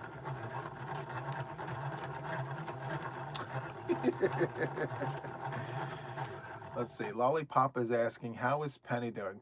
Believe it or not, Penny is hardly home. Penny has been spending so much time out of her house. I think I only caught her like twice in the last week. And her daughter was in the parking lot, her daughter or her niece, I don't know, someone was in the parking or in her driveway. And I was coming out of my car. I had to wave her down. I had to be like, hey, Penny. She's like, hey, Juan. And she just kept walking. I'm like, oh, she's busy. She's on the move. So what am I doing? I am actually I'm going through all of my yarn, my flats, my, you know, leftover skeins from projects and things, and I'm caking them up while I talk to you about all the things. I'm just cleaning up the yarn stash, hanging out with you guys. Total hangout sesh. Getting ready for the storm myself. Snacks, yes. I have to pick up more snacks. Knitting needles, yes. My crochet hooks, my yarn, yep, couch. Absolutely. And I'm trying to decide if I want to set up a nest in the squirrel's nest next door, the yarn den, squirrel's nest, whatever that next room is. Should I set up my little nesting area over there or continue on in the living room? So I have a sectional in my living room. It's like really long and huge, but right in the corner part of my sectional is where my nest is. And so I sit directly in the corner and I have whips on either side. And then directly on either side in the front, I have 2 baskets of whip yarn, like leftover yarn from projects and things. I have crochet hooks in one, I have knitting needles in the other, scissors, measuring tape, all the things. And then directly in front in the corner is my ottoman. Yes. And then on the back of the couch, on this side here, I've got a little wicker basket for like my remote and for like, you know, all of the necessary essential things like the fireplace clicker and the TV clicker and all of that. So, yeah, I have a whole situation set up there, but I need to decide if I want to stay there or do I want to move to next door. Next door is just the straight couch. I feel like I don't have enough real estate in the next room, but the added bonus to next door is I've got the table. I have a utility table just chilling in the middle of the room. Instead of an ottoman, it's a crafting table. So I could always put my things on the crafting table, and I have a fireplace next door in this room. So I can put the fireplace clicker on, I can put the TV on, because I have a TV, I have the cable in here, I have all the things. So trying to decide which room is going to be the nesting room during this storm. Oh. Choices, right? Let's see. You can make a shirt, a raglan. Yes, I can. Yeah, I can make top-down shirts. I can make panel shirts. Yeah, that sounds very comfy, cozy, right? And then to top it all off, you got the cozy slippers and the loose pajamas with you know, what do you call them things? The long johns. You put the long johns on, and then your PJs on top of that to stay extra toasty, extra warm. Oh, it's so good. And then if it's snowing outside and you don't have to go outside, you can stay in your long johns and your PJs and slippers all day. It's not too often that we get the chance to do that, but yeah, it might be one of those weekends, guys. I just putting that out there. It may be a total R&R weekend. We deserve that every now and then. Just relax. No stress. What time should it get there? I'll bring snacks. I love it. I have snacks if you're willing to like make them. Yes. Part of the fun is if company is coming, be the one to volunteer to go into the kitchen to heat up the popcorn or to prepare the salsa. I'm gonna play around with the 7-layer bean dip for the tortillas. I'm actually gonna play around with that because I've seen it where it comes pre-made. I don't know if I'm keen on every one of those 7 layers, but if I make my own version, it's gonna be on like you wouldn't believe. I can't wait. Who here likes the 7-layer dip? It looks interesting. I feel like there's a layer or two that I just don't find comfortable to eat, but I don't know. I'm going to give it a try and see what happens. If I don't like it, I'll just shave one of the layers off. You know what I mean? You're surrounded by trees. I hope none will fall. I hope none falls for you, you know? For me, my green space is in the back of my house. And there's always that worry that they're going to hit the back and, from the back to the front. And I think I mentioned this before. My house is a rectangle. It's a rectangle. And all along the back of the house, there's a creek. And there's trees on either side of the creek. Or creek. Creek. And sometimes we get really high winds, and I do worry. Because those trees, they sway.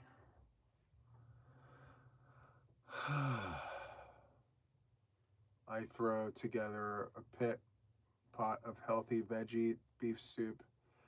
And yes, that sounds really, really good. A crick. Maybe that's another regional word. How many of you guys use crick? A creek or a crick? We call it crick. Over here, it's called crick. I feel seen. Where are my scissors again? You guys use the word creek. I use crick. Not just me, but where I'm from, we use crick. Amigurumi stuffing. I have no time for that. It's a pretty color, but that's about it.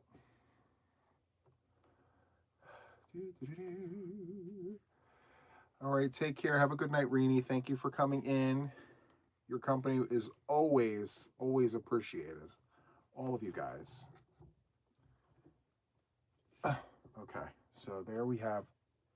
Oh man, I missed this. I wonder if I can get this in there really quick.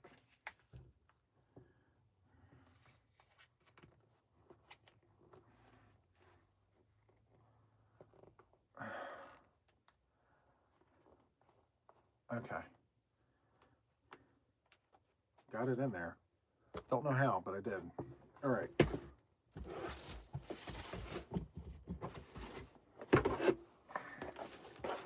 Okay. So these are full skeins. I think I only used a little bit of this. Full skein. Actually, I need to put the full skeins over here. So let me move them out of here.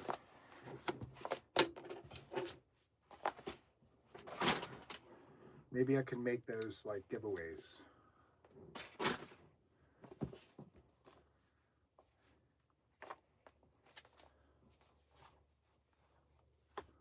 Okay. I can't believe I still haven't used this. This is Karen Cakes, Big Cakes, super bulky number 6. Still haven't used that yet. That's a cake. This I recently got in Happy Mail, Klansman yarn. Sorry, Matt. I'm gonna sit you right there.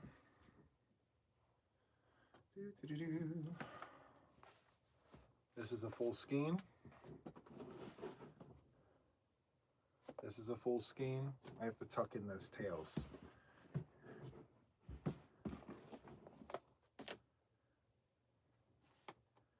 Okay.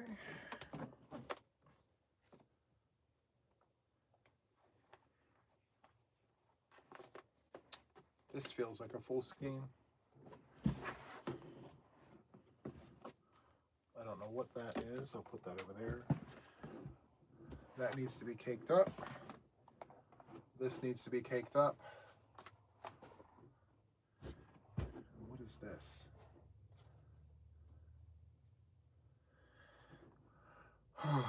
The story of my life, guys. What is even this? Okay.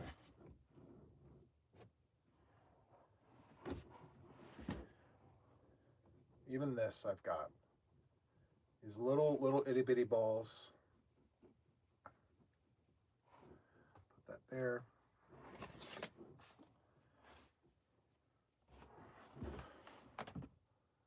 Then I've got those. So I feel that these do not belong in here because they get lost. So I'm going to remove these little ones.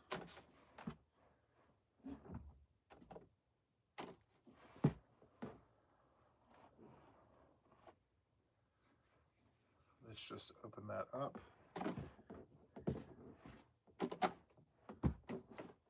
Okay, now it's empty. And so what I'm going to do here,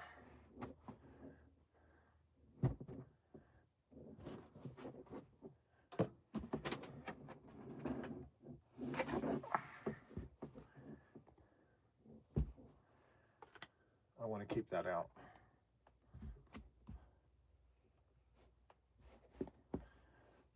Just to get these into the other room.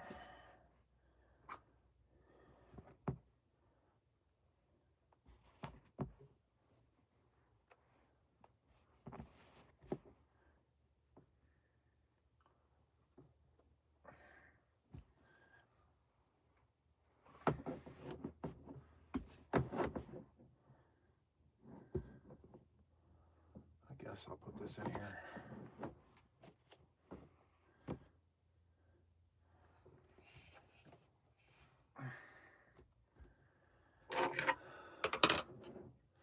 Okay. So all of this is amigurumi stuffing. Perfect. Okay.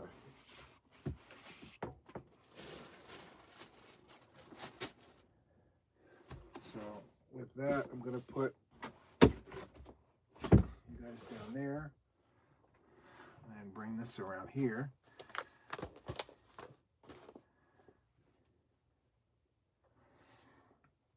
Okay.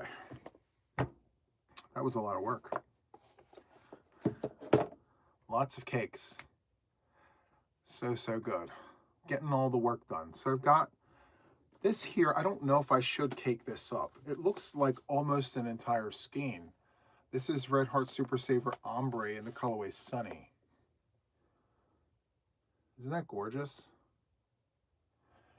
I may leave it just like this and tuck in the tail. Just go in there like this.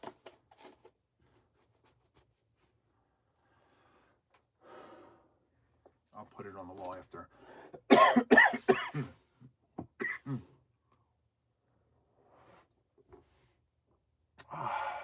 Adding coffee to the mug. So good. Hi, Andrea. Welcome in.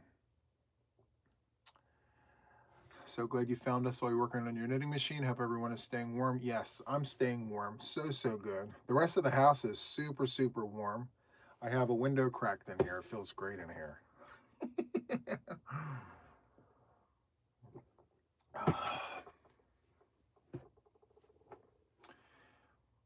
Make a mixed cake with the small balls and get rid of them. That's a really great idea. I put them in here. I put them in here. Let's do it. Where are my scissors? How many times have I... Here it is. I'm always looking for scissors. Always. I don't know why. But let's do it.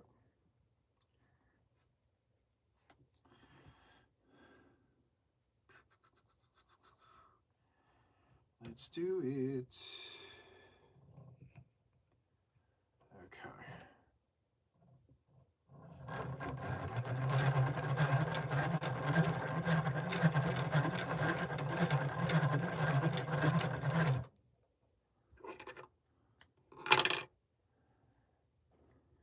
Okay. Moving on to the next colorway here.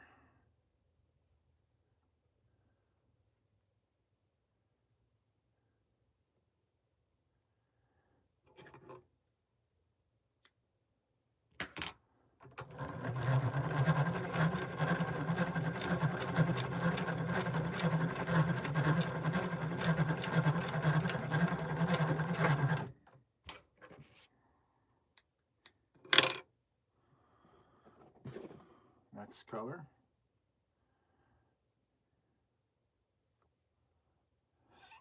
Hello, everybody. Welcome in. Maybe hang your scissors on the long pole of your winder. I don't know. It's an idea. Definitely is that.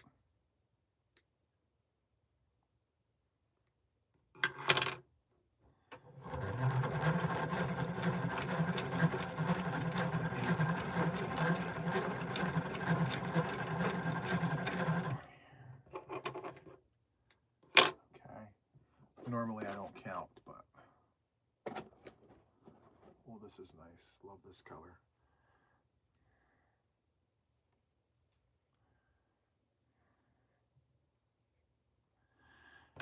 I wonder if I could get 2 cakes out of this.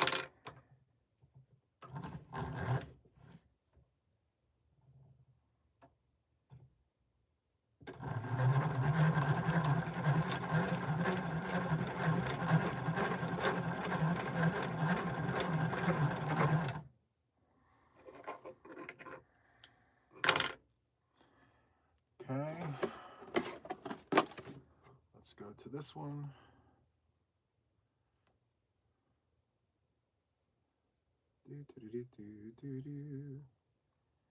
Okay.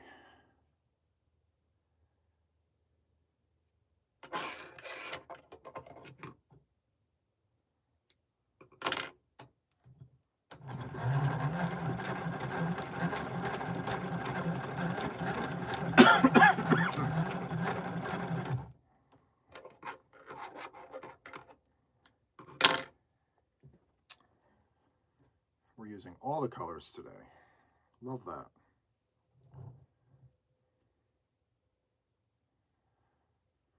It's actually going quite quick, if I say so myself. If I could just find the other tail. There we go. Super nice.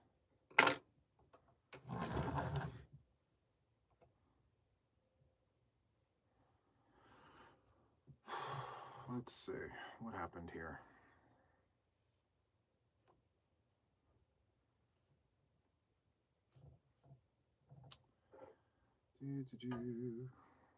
I know what I did.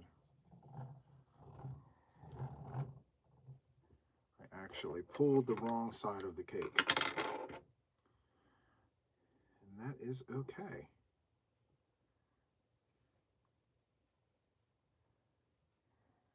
We're making it work. There we go.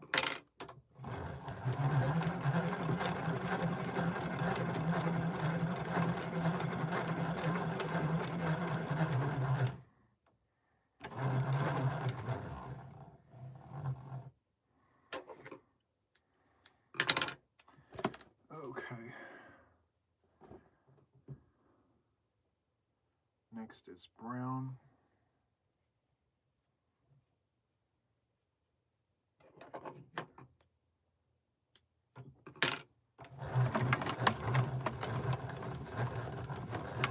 So this color's not caked up, it's balled up. So it's just bouncing all around.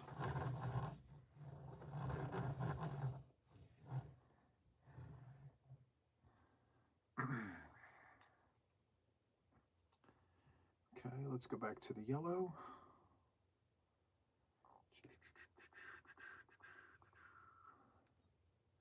This is a very interesting cake, if I say so myself.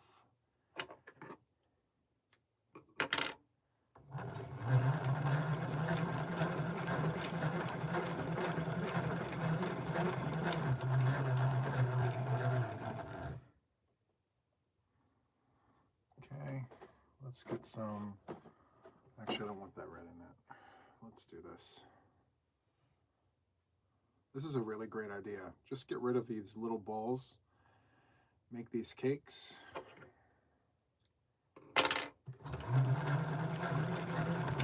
Whoops, went too quick.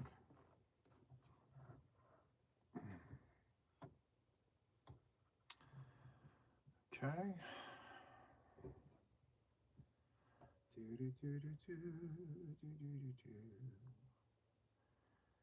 Okay. Let's open that up.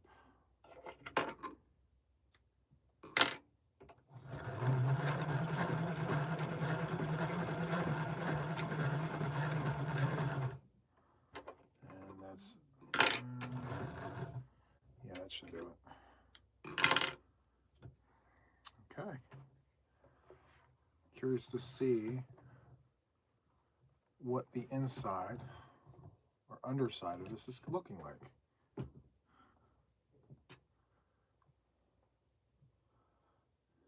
Very nice. We'll set that right there. I guess you can't see that.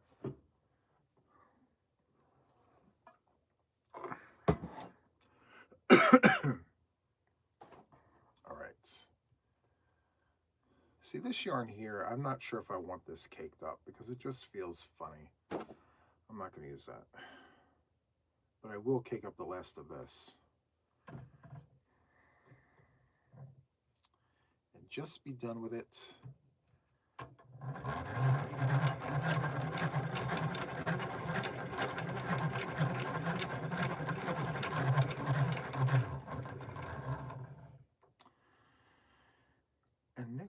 this color. Where are you? Where'd you go? There you are.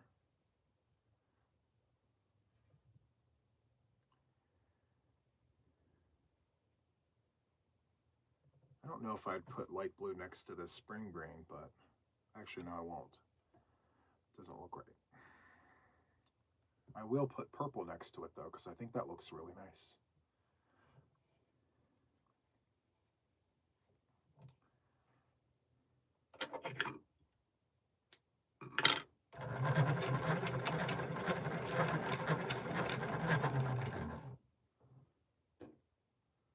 And now this color will look good.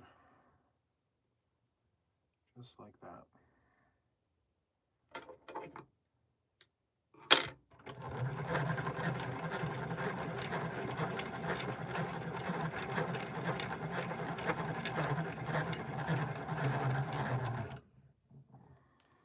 Not a big cake, but still a good cake nonetheless.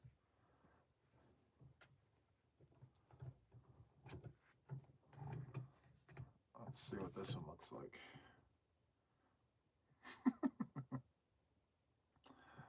Little cake. Okay, the rest of this is amigurumi stuffing. I'll put you guys over there. I'll put that over there. Okay, sorry about that, guys.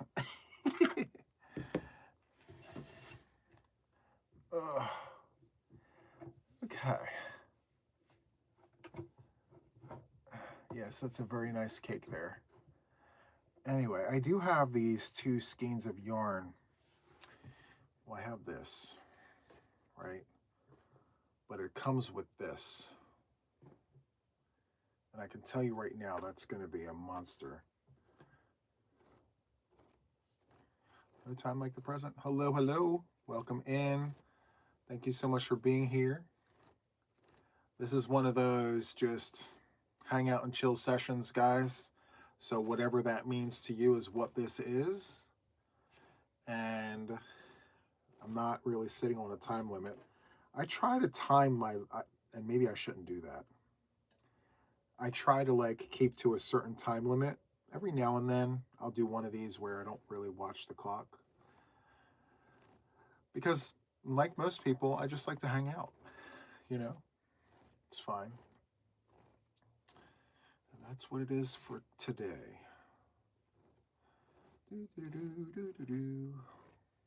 It's funny because I spent most of the day crocheting, and me giving myself a break from crocheting is this.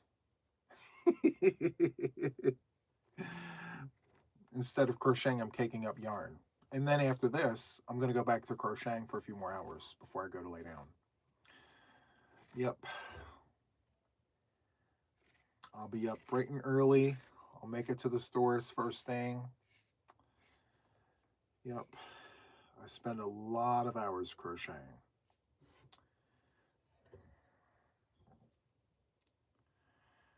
All right, let's get this caked up.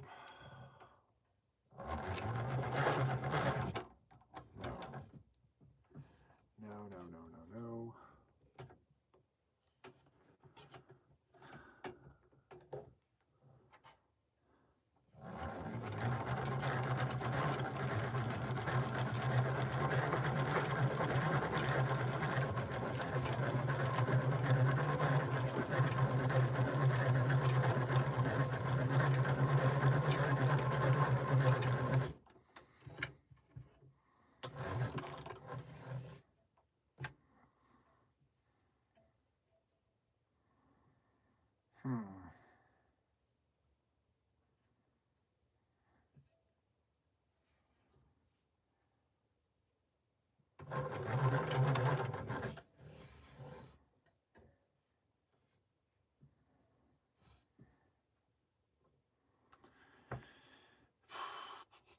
I kind of knew this was coming.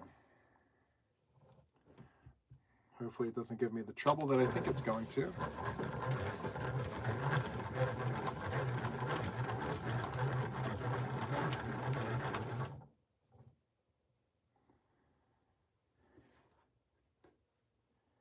It literally picks up every little piece along the way.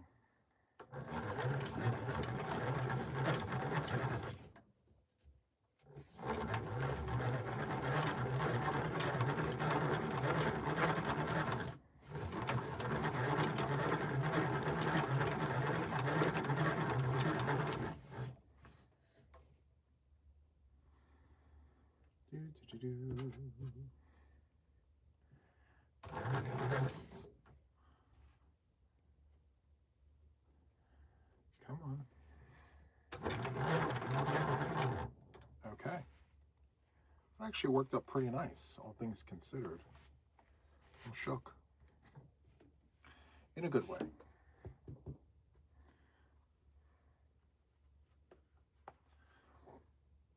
It's super easy. That worked up nicely. I just have this red and this blue, and then I'm finished. I literally have caked up everything that I needed to cake up, which this was a lot of yarn. Lots of yarn I caked up today. The yarn has an attitude? Yes, it does. Yes, yarn with a tude. Thank you all so much for the purple hearts, guys. It's very kind of you.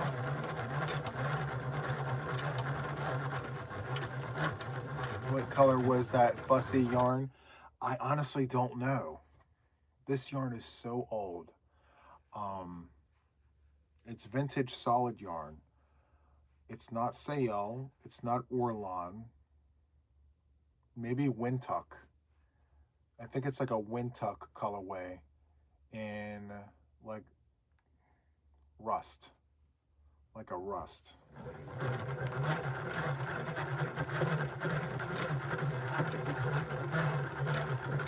Hello, hello, Yarny. Yes, I am. I am up late. I felt like, you know, every once in a while, I like to throw in a curveball and be like, surprise, surprise, here I am. You know, so I love that for us. It's a super chill situation too. Like, I'm getting a lot of work done here in the studio, caking up a lot of leftover yarns from projects, taking a look at what I have to work with for future projects. I've got this yarn down here that I'm really excited about.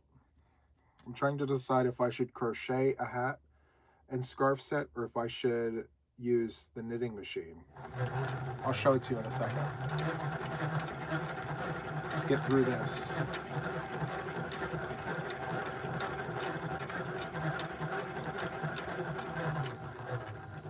Let's go slow so we don't get any knots. Nice and slow. I spoke too soon. It's always the end of these, you know? It's okay. Patience is a virtue, they say. I don't know if I have one of those virtues. I'm working on it.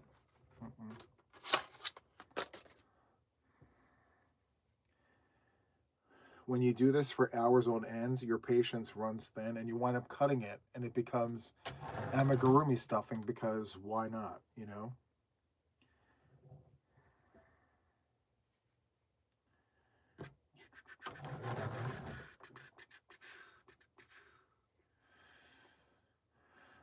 Okay. All right. Amigurumi stuffing. Let's go ahead and tuck this in, just like that. By the way, the color here is just blue. Just blue.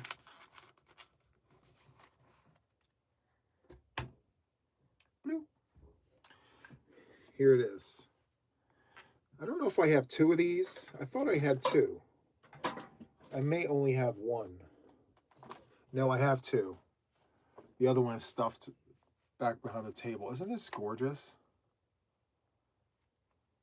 Gorgeous colorway there. It's called Buchilla Soft Text Win Knit. No ball band. Super vintage, old yarn. It's a medium 4-weight yarn, 3.5 ounces. It's called Spectrum Shades. This is out of New York, New York, 11101.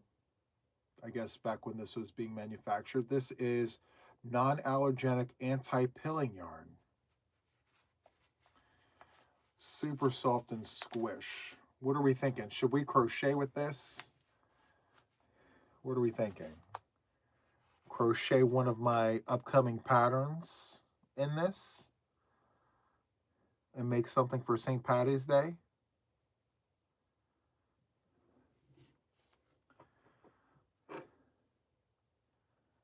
I'll make something like this with it. It might look really nice in that pattern, or maybe just do one of these.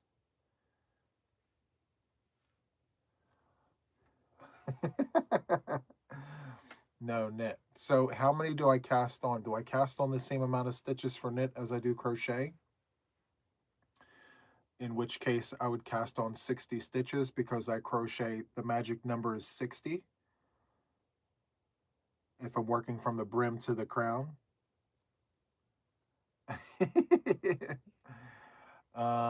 They have a total of 80 Nanojune blessing blankets so far won. That's amazing. 80 of them. That's amazing. I love that. I think we were only trying to get to 50, right? Was 50 the number?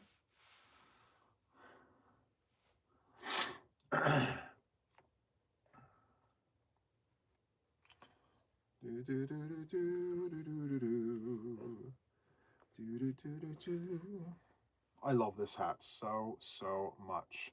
Yeah, 50 was the goal.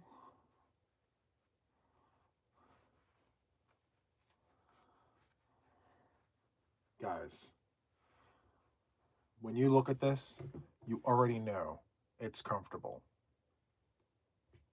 It's so comfy. It's very like soft on the head.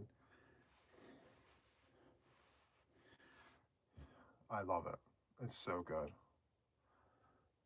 I know it's an optical illusion because even though I have a huge head, this hat makes me feel like my head is smaller than what it normally is. Bye, Kim. Thank you so much for being here. I appreciate you.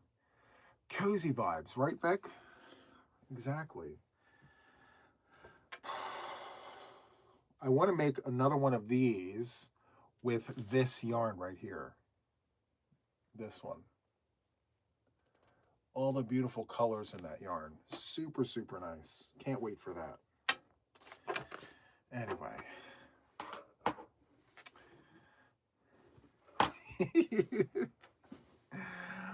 That would be pretty. Yes, it would be. Love your crow knit hats. Right, crow knits. I've been asked to write a pattern for it, but in order for this to actually be a thing, I'm going to have to type it up and get some bistituals to work on this to see if it actually makes sense the way that I write it up, because it will be my first knit/crochet pattern. You know, very excited about that. Hi, Memory. Welcome in. You have that yarn. Isn't it so good? It's called Bedrock. For those of you guys who don't know, this is Woolly's Thick and Quick in Bedrock. It's a super bulky number 6. They only have 87 yards per skein, but it is machine washable and dryable. And if you're knitting with this, you only need one of these for a hat.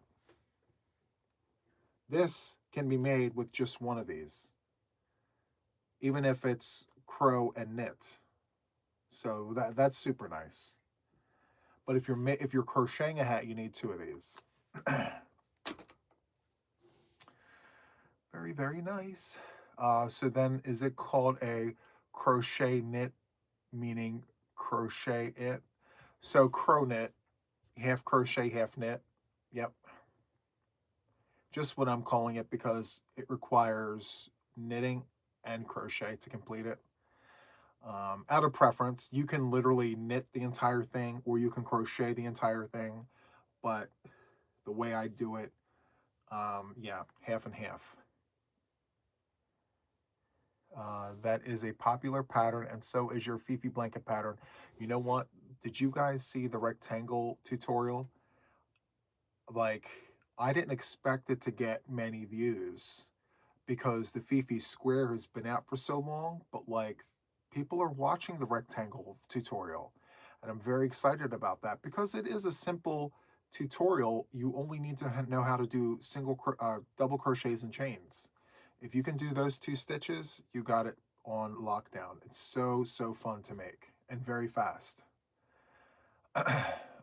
And here it is. I have a little swatch that I'm making for a donation blanket. So this is where I'm at with mine. So again, the tutorial is on the channel. Lots of people are watching it, which I'm super excited about. It's a 6-round repeat pattern. And I show you this blue piece right here was the tutorial. And then I'm just building off outside of it for donation. But according to my measurements, once the centerpiece is done, you repeat it 5 times, and then you have a donation size blanket for most places. I would check measurements for the place you're deciding to donate this to, but most donations for like the smallest size, it would be for 5 repeats. Let's see. Ooh, I love the I love that you love the pattern, and I can't wait for you guys to see the new one that's coming out. Very excited about it. I even love the name. Very excited for you guys. So, yeah. Let's see, where are we at time-wise? Very nice, guys. Love it. I have one final color to do. It's this one. Cherry red. Cherry red. Love it. It's one final color to hit the winder. Let me just tighten this up.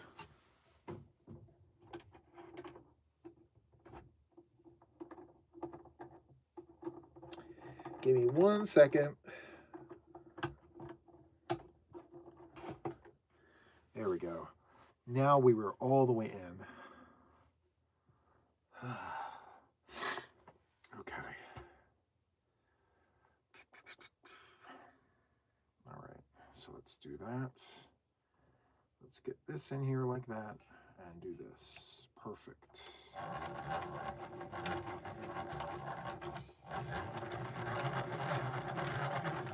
It's a gorgeous red. It really is. And the red that you're seeing up there, it looks like the same red, but it isn't. That's all Loops and Thread Soft Classic up there in the corner. I don't know if you guys can see that, but if you can see that red up there, that's Red Heart Super Saver. I mean, Loops and Thread Soft Classic.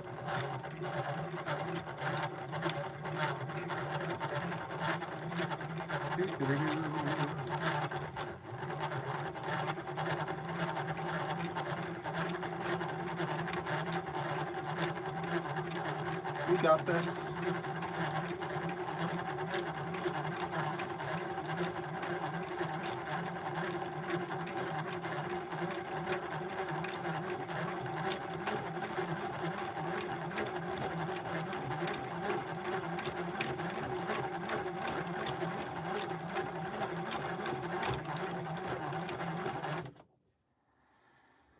I was bound to hit a knot.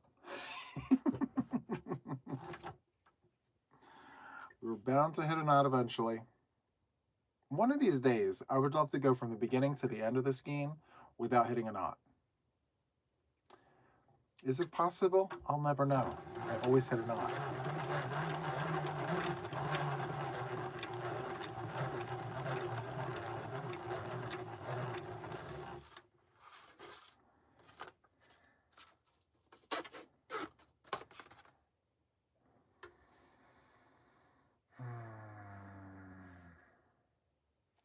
Debbie says that I haven't finished the one you said was your favorite crochet along, which I love.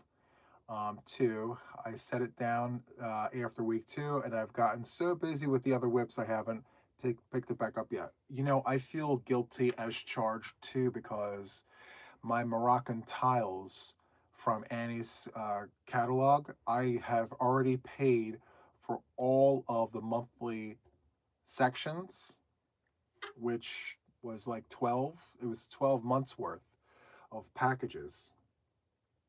And I started it. I finished the first month and I got halfway through the second month and I put it down and haven't picked it up to work on it since. So I feel the same way. I have a huge project that I really want to work on. It's just with what time, you know? Can there please be more than 24 hours in a day? Give us 30 hours. You know, if you give us 30 hours in a day, I can spend 6 hours sleeping and then 24 hours working on all of the things, you know? That would be amazing.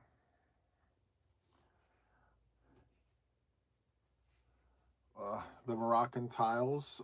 I have the Moroccan tiles project is in the squirrels or next door. I'm trying to get out of calling it the squirrel's nest because I'm trying to minimize my yarn. Someday I just want that to be a den, you know, or a rec room because I actually love doing other crafts, but I don't have a space yet for it. For like my painting and my artwork, I don't have a space yet for that because every available space has been used up with yarn. So once I get this next door cleared out, I'm going to make space for like an art studio. And then I will do all of my painting over there. I'll do my calligraphy, and maybe I'll utilize the space as well for my musical instruments and just have a space for like my keyboard, my violins, my violas, and things like that. Because I don't have a space for it. Every available inch of this house that's not like regular furniture and things has yarn. So, yes. You could play the violin for us. Lollipop, if you were only here months ago, we had that conversation. I thought about it. If I did do something like that, it would have to be in another space that didn't have yarn around me, you know?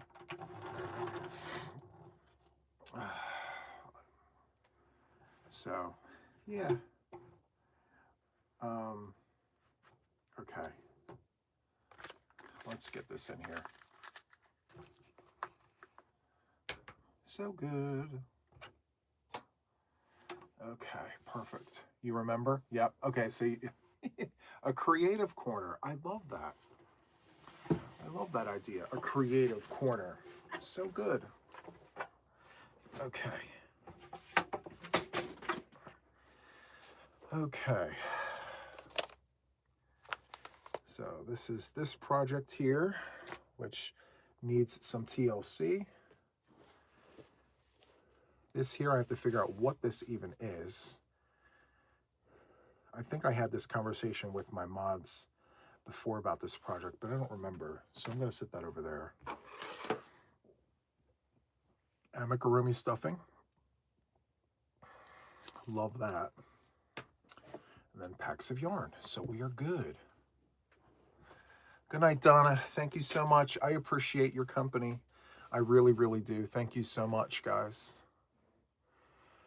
Please make sure the room you paint in has windows for ventilation. Yes. So what I would like to do is in the next room, I've got windows, along 2 windows. And what I want to do is place my desk in between those 2 windows. And I want to get, I don't want to, maybe it's called a drafter's table. I'm not sure. It's the one that's on a slant. Or at least one that has that adjustable feature. So I want to get one of those for in between the windows, and maybe where my yarn wall is on the other side, I'll put up a rack and hang my violins. I'll hang them. There's a hook system that you can use to hang violins. So maybe I'll take them all out of their cases and hang them across the wall, and then put like my music books and things underneath, my music stands, my keyboards, and all the things. So we'll see. I have some work I need to do over there, but I have to get rid of the yarn first. I have an entire wall filled with yarn. Actually, that room is filled with yarn. So I'm trying to crochet as much as I can. I'm trying to crochet, knit. I pulled out, I mean, thank goodness Divicino sent me this machine, because I'm going to be using it to make hats. We're going to do all sorts of things. I may even have to put some of the yarn in my Etsy shop and do like mystery bags and things to just clear out the room, because I want that creative space for non-yarny things. I think that would be really, really fun. Yeah. How many of you guys would actually watch some of the non-yarny things? Even if I had to do like another channel or something, or maybe I did it on TikTok where I did something different that maybe isn't yarn related. Maybe you guys would like to see me work on my calligraphy, or maybe do some watercolor or oil painting, or work with acrylics on canvas.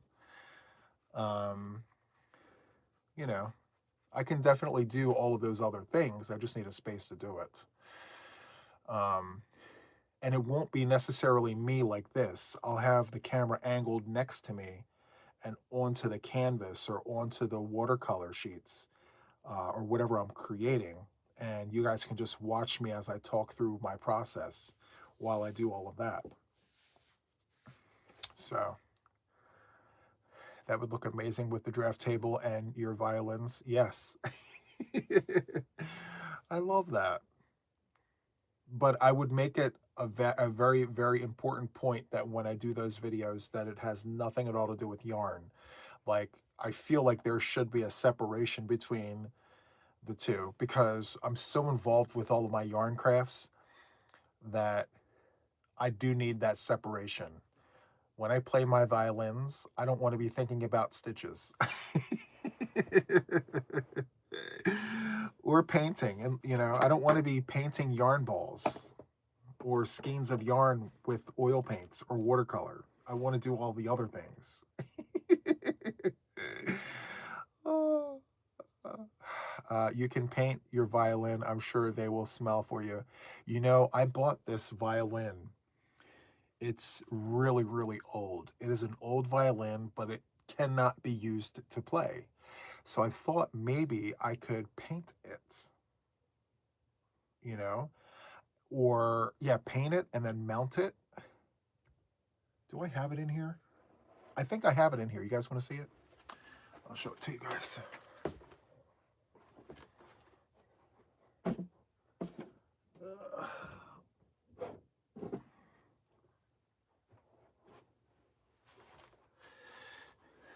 It's a very old violin.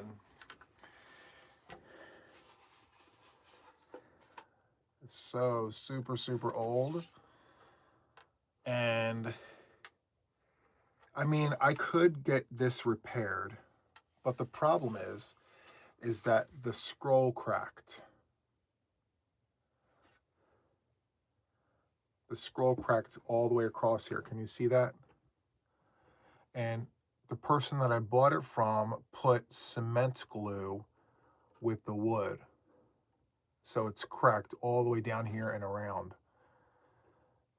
So I can't use it to play, but what I can do is take the strings off, take all of this off, leave this on, and paint this.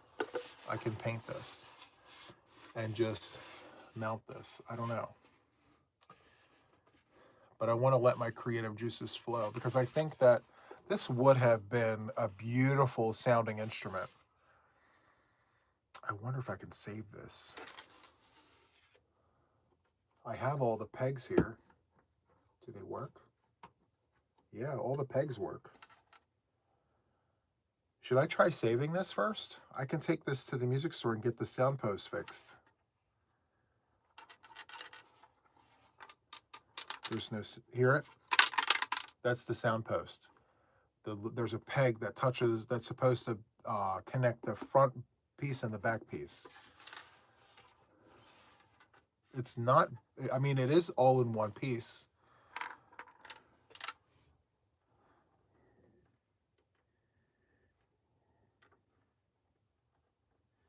So the date on here, and that's another thing too. Whoever owned this put their initials on the back of the scroll. They put December 31st, 1988. Yeah, December 31st, 1988. So, yeah, it's just 30-something years old. Make it a professional that knows how to fix violins. Yeah, I think they only charge like $7 to put the sound post back in. So they'll have to finagle this to get that little peg. And then they have a tool that they use to sit it. It goes up and down like this. And it sits somewhere like right here. And it touches, like it connects the top to the bottom. And then, of course, I'll have to buy a bridge. I think I have extra bridges, but I just need to put a bridge onto this. And I think I could get this working. So the G string and the D, this is not even the right string. They have the wrong string in the wrong place. That's not the correct string. That's not even the right, these two are the middle two, but they have them connected to the wrong ones. So it's over one. So E, A, D, and G. So this is the A string and the D string. 37 years old, this is. 37. But what I was going to do, if I can't get this to work, what I was going to do was, since there is no varnish on this, I was going to go to Home Depot or Lowe's and buy mahogany stain and stain this like a really, really dark brown. And then I was going to put coat after coat after coat of polyurethane to give it like the really, really glossy look. I don't know. What do you guys think? I know the last time I had this discussion, I was told to not touch it, to leave it exactly as it is, because it's part of the charm. I don't know. I want to get this as dark as I can. I would love it. Super, super nice. I don't know if I can get this fixed. Like, this is a huge, huge thing. But at least they didn't glue the pegs. I was worried about that. Maybe they glued the pegs, but all the pegs move, so that's a good thing. I don't know. We'll see. I'll keep you posted. I'll let you guys know all the things, okay? If you paint on it, you would almost need to use a Japanese paintbrush. Absolutely. Yep. Make it playable? Okay. I'll keep you posted, guys. I'm very excited about it. I'm going to have to change out the chin rest. I have other chin rests. This doesn't offer any support whatsoever. I have really, really good ones. So, but we'll see. I'll keep you posted. It almost looks like they tried repairing it. They tried fixing it, but yeah, I couldn't turn this down. It was a deal and a steal. So I'll keep you posted on that. And if you guys haven't seen, I don't know which episode that was. I did showcase some of my instruments here on the channel. If you've been around for a while, you kind of saw them. But yeah, I will definitely showcase them again in the near future, but probably in another space, because we have a vast majority of people that, you know, they don't mind seeing these things, but there's a lot of people who come to see me because I am a yarn channel. And I respect that, you know. People come to me and watch me do all the yarny things. And so with that understanding, if I were to do all of the non-yarny things, I would have to go into another space for that. So I'll keep you guys posted on all that. Okay? So anyway, guys, I'm going to wrap it up. Thank you so much for hanging out with me. I really appreciate each and every one of you guys. You guys were absolutely amazing. Great company, hopefully we can do this again soon sometime. So that is all that I have for tonight. Hopefully I can catch you guys again soon, okay? Have a good one. I'll catch you again soon. Bye.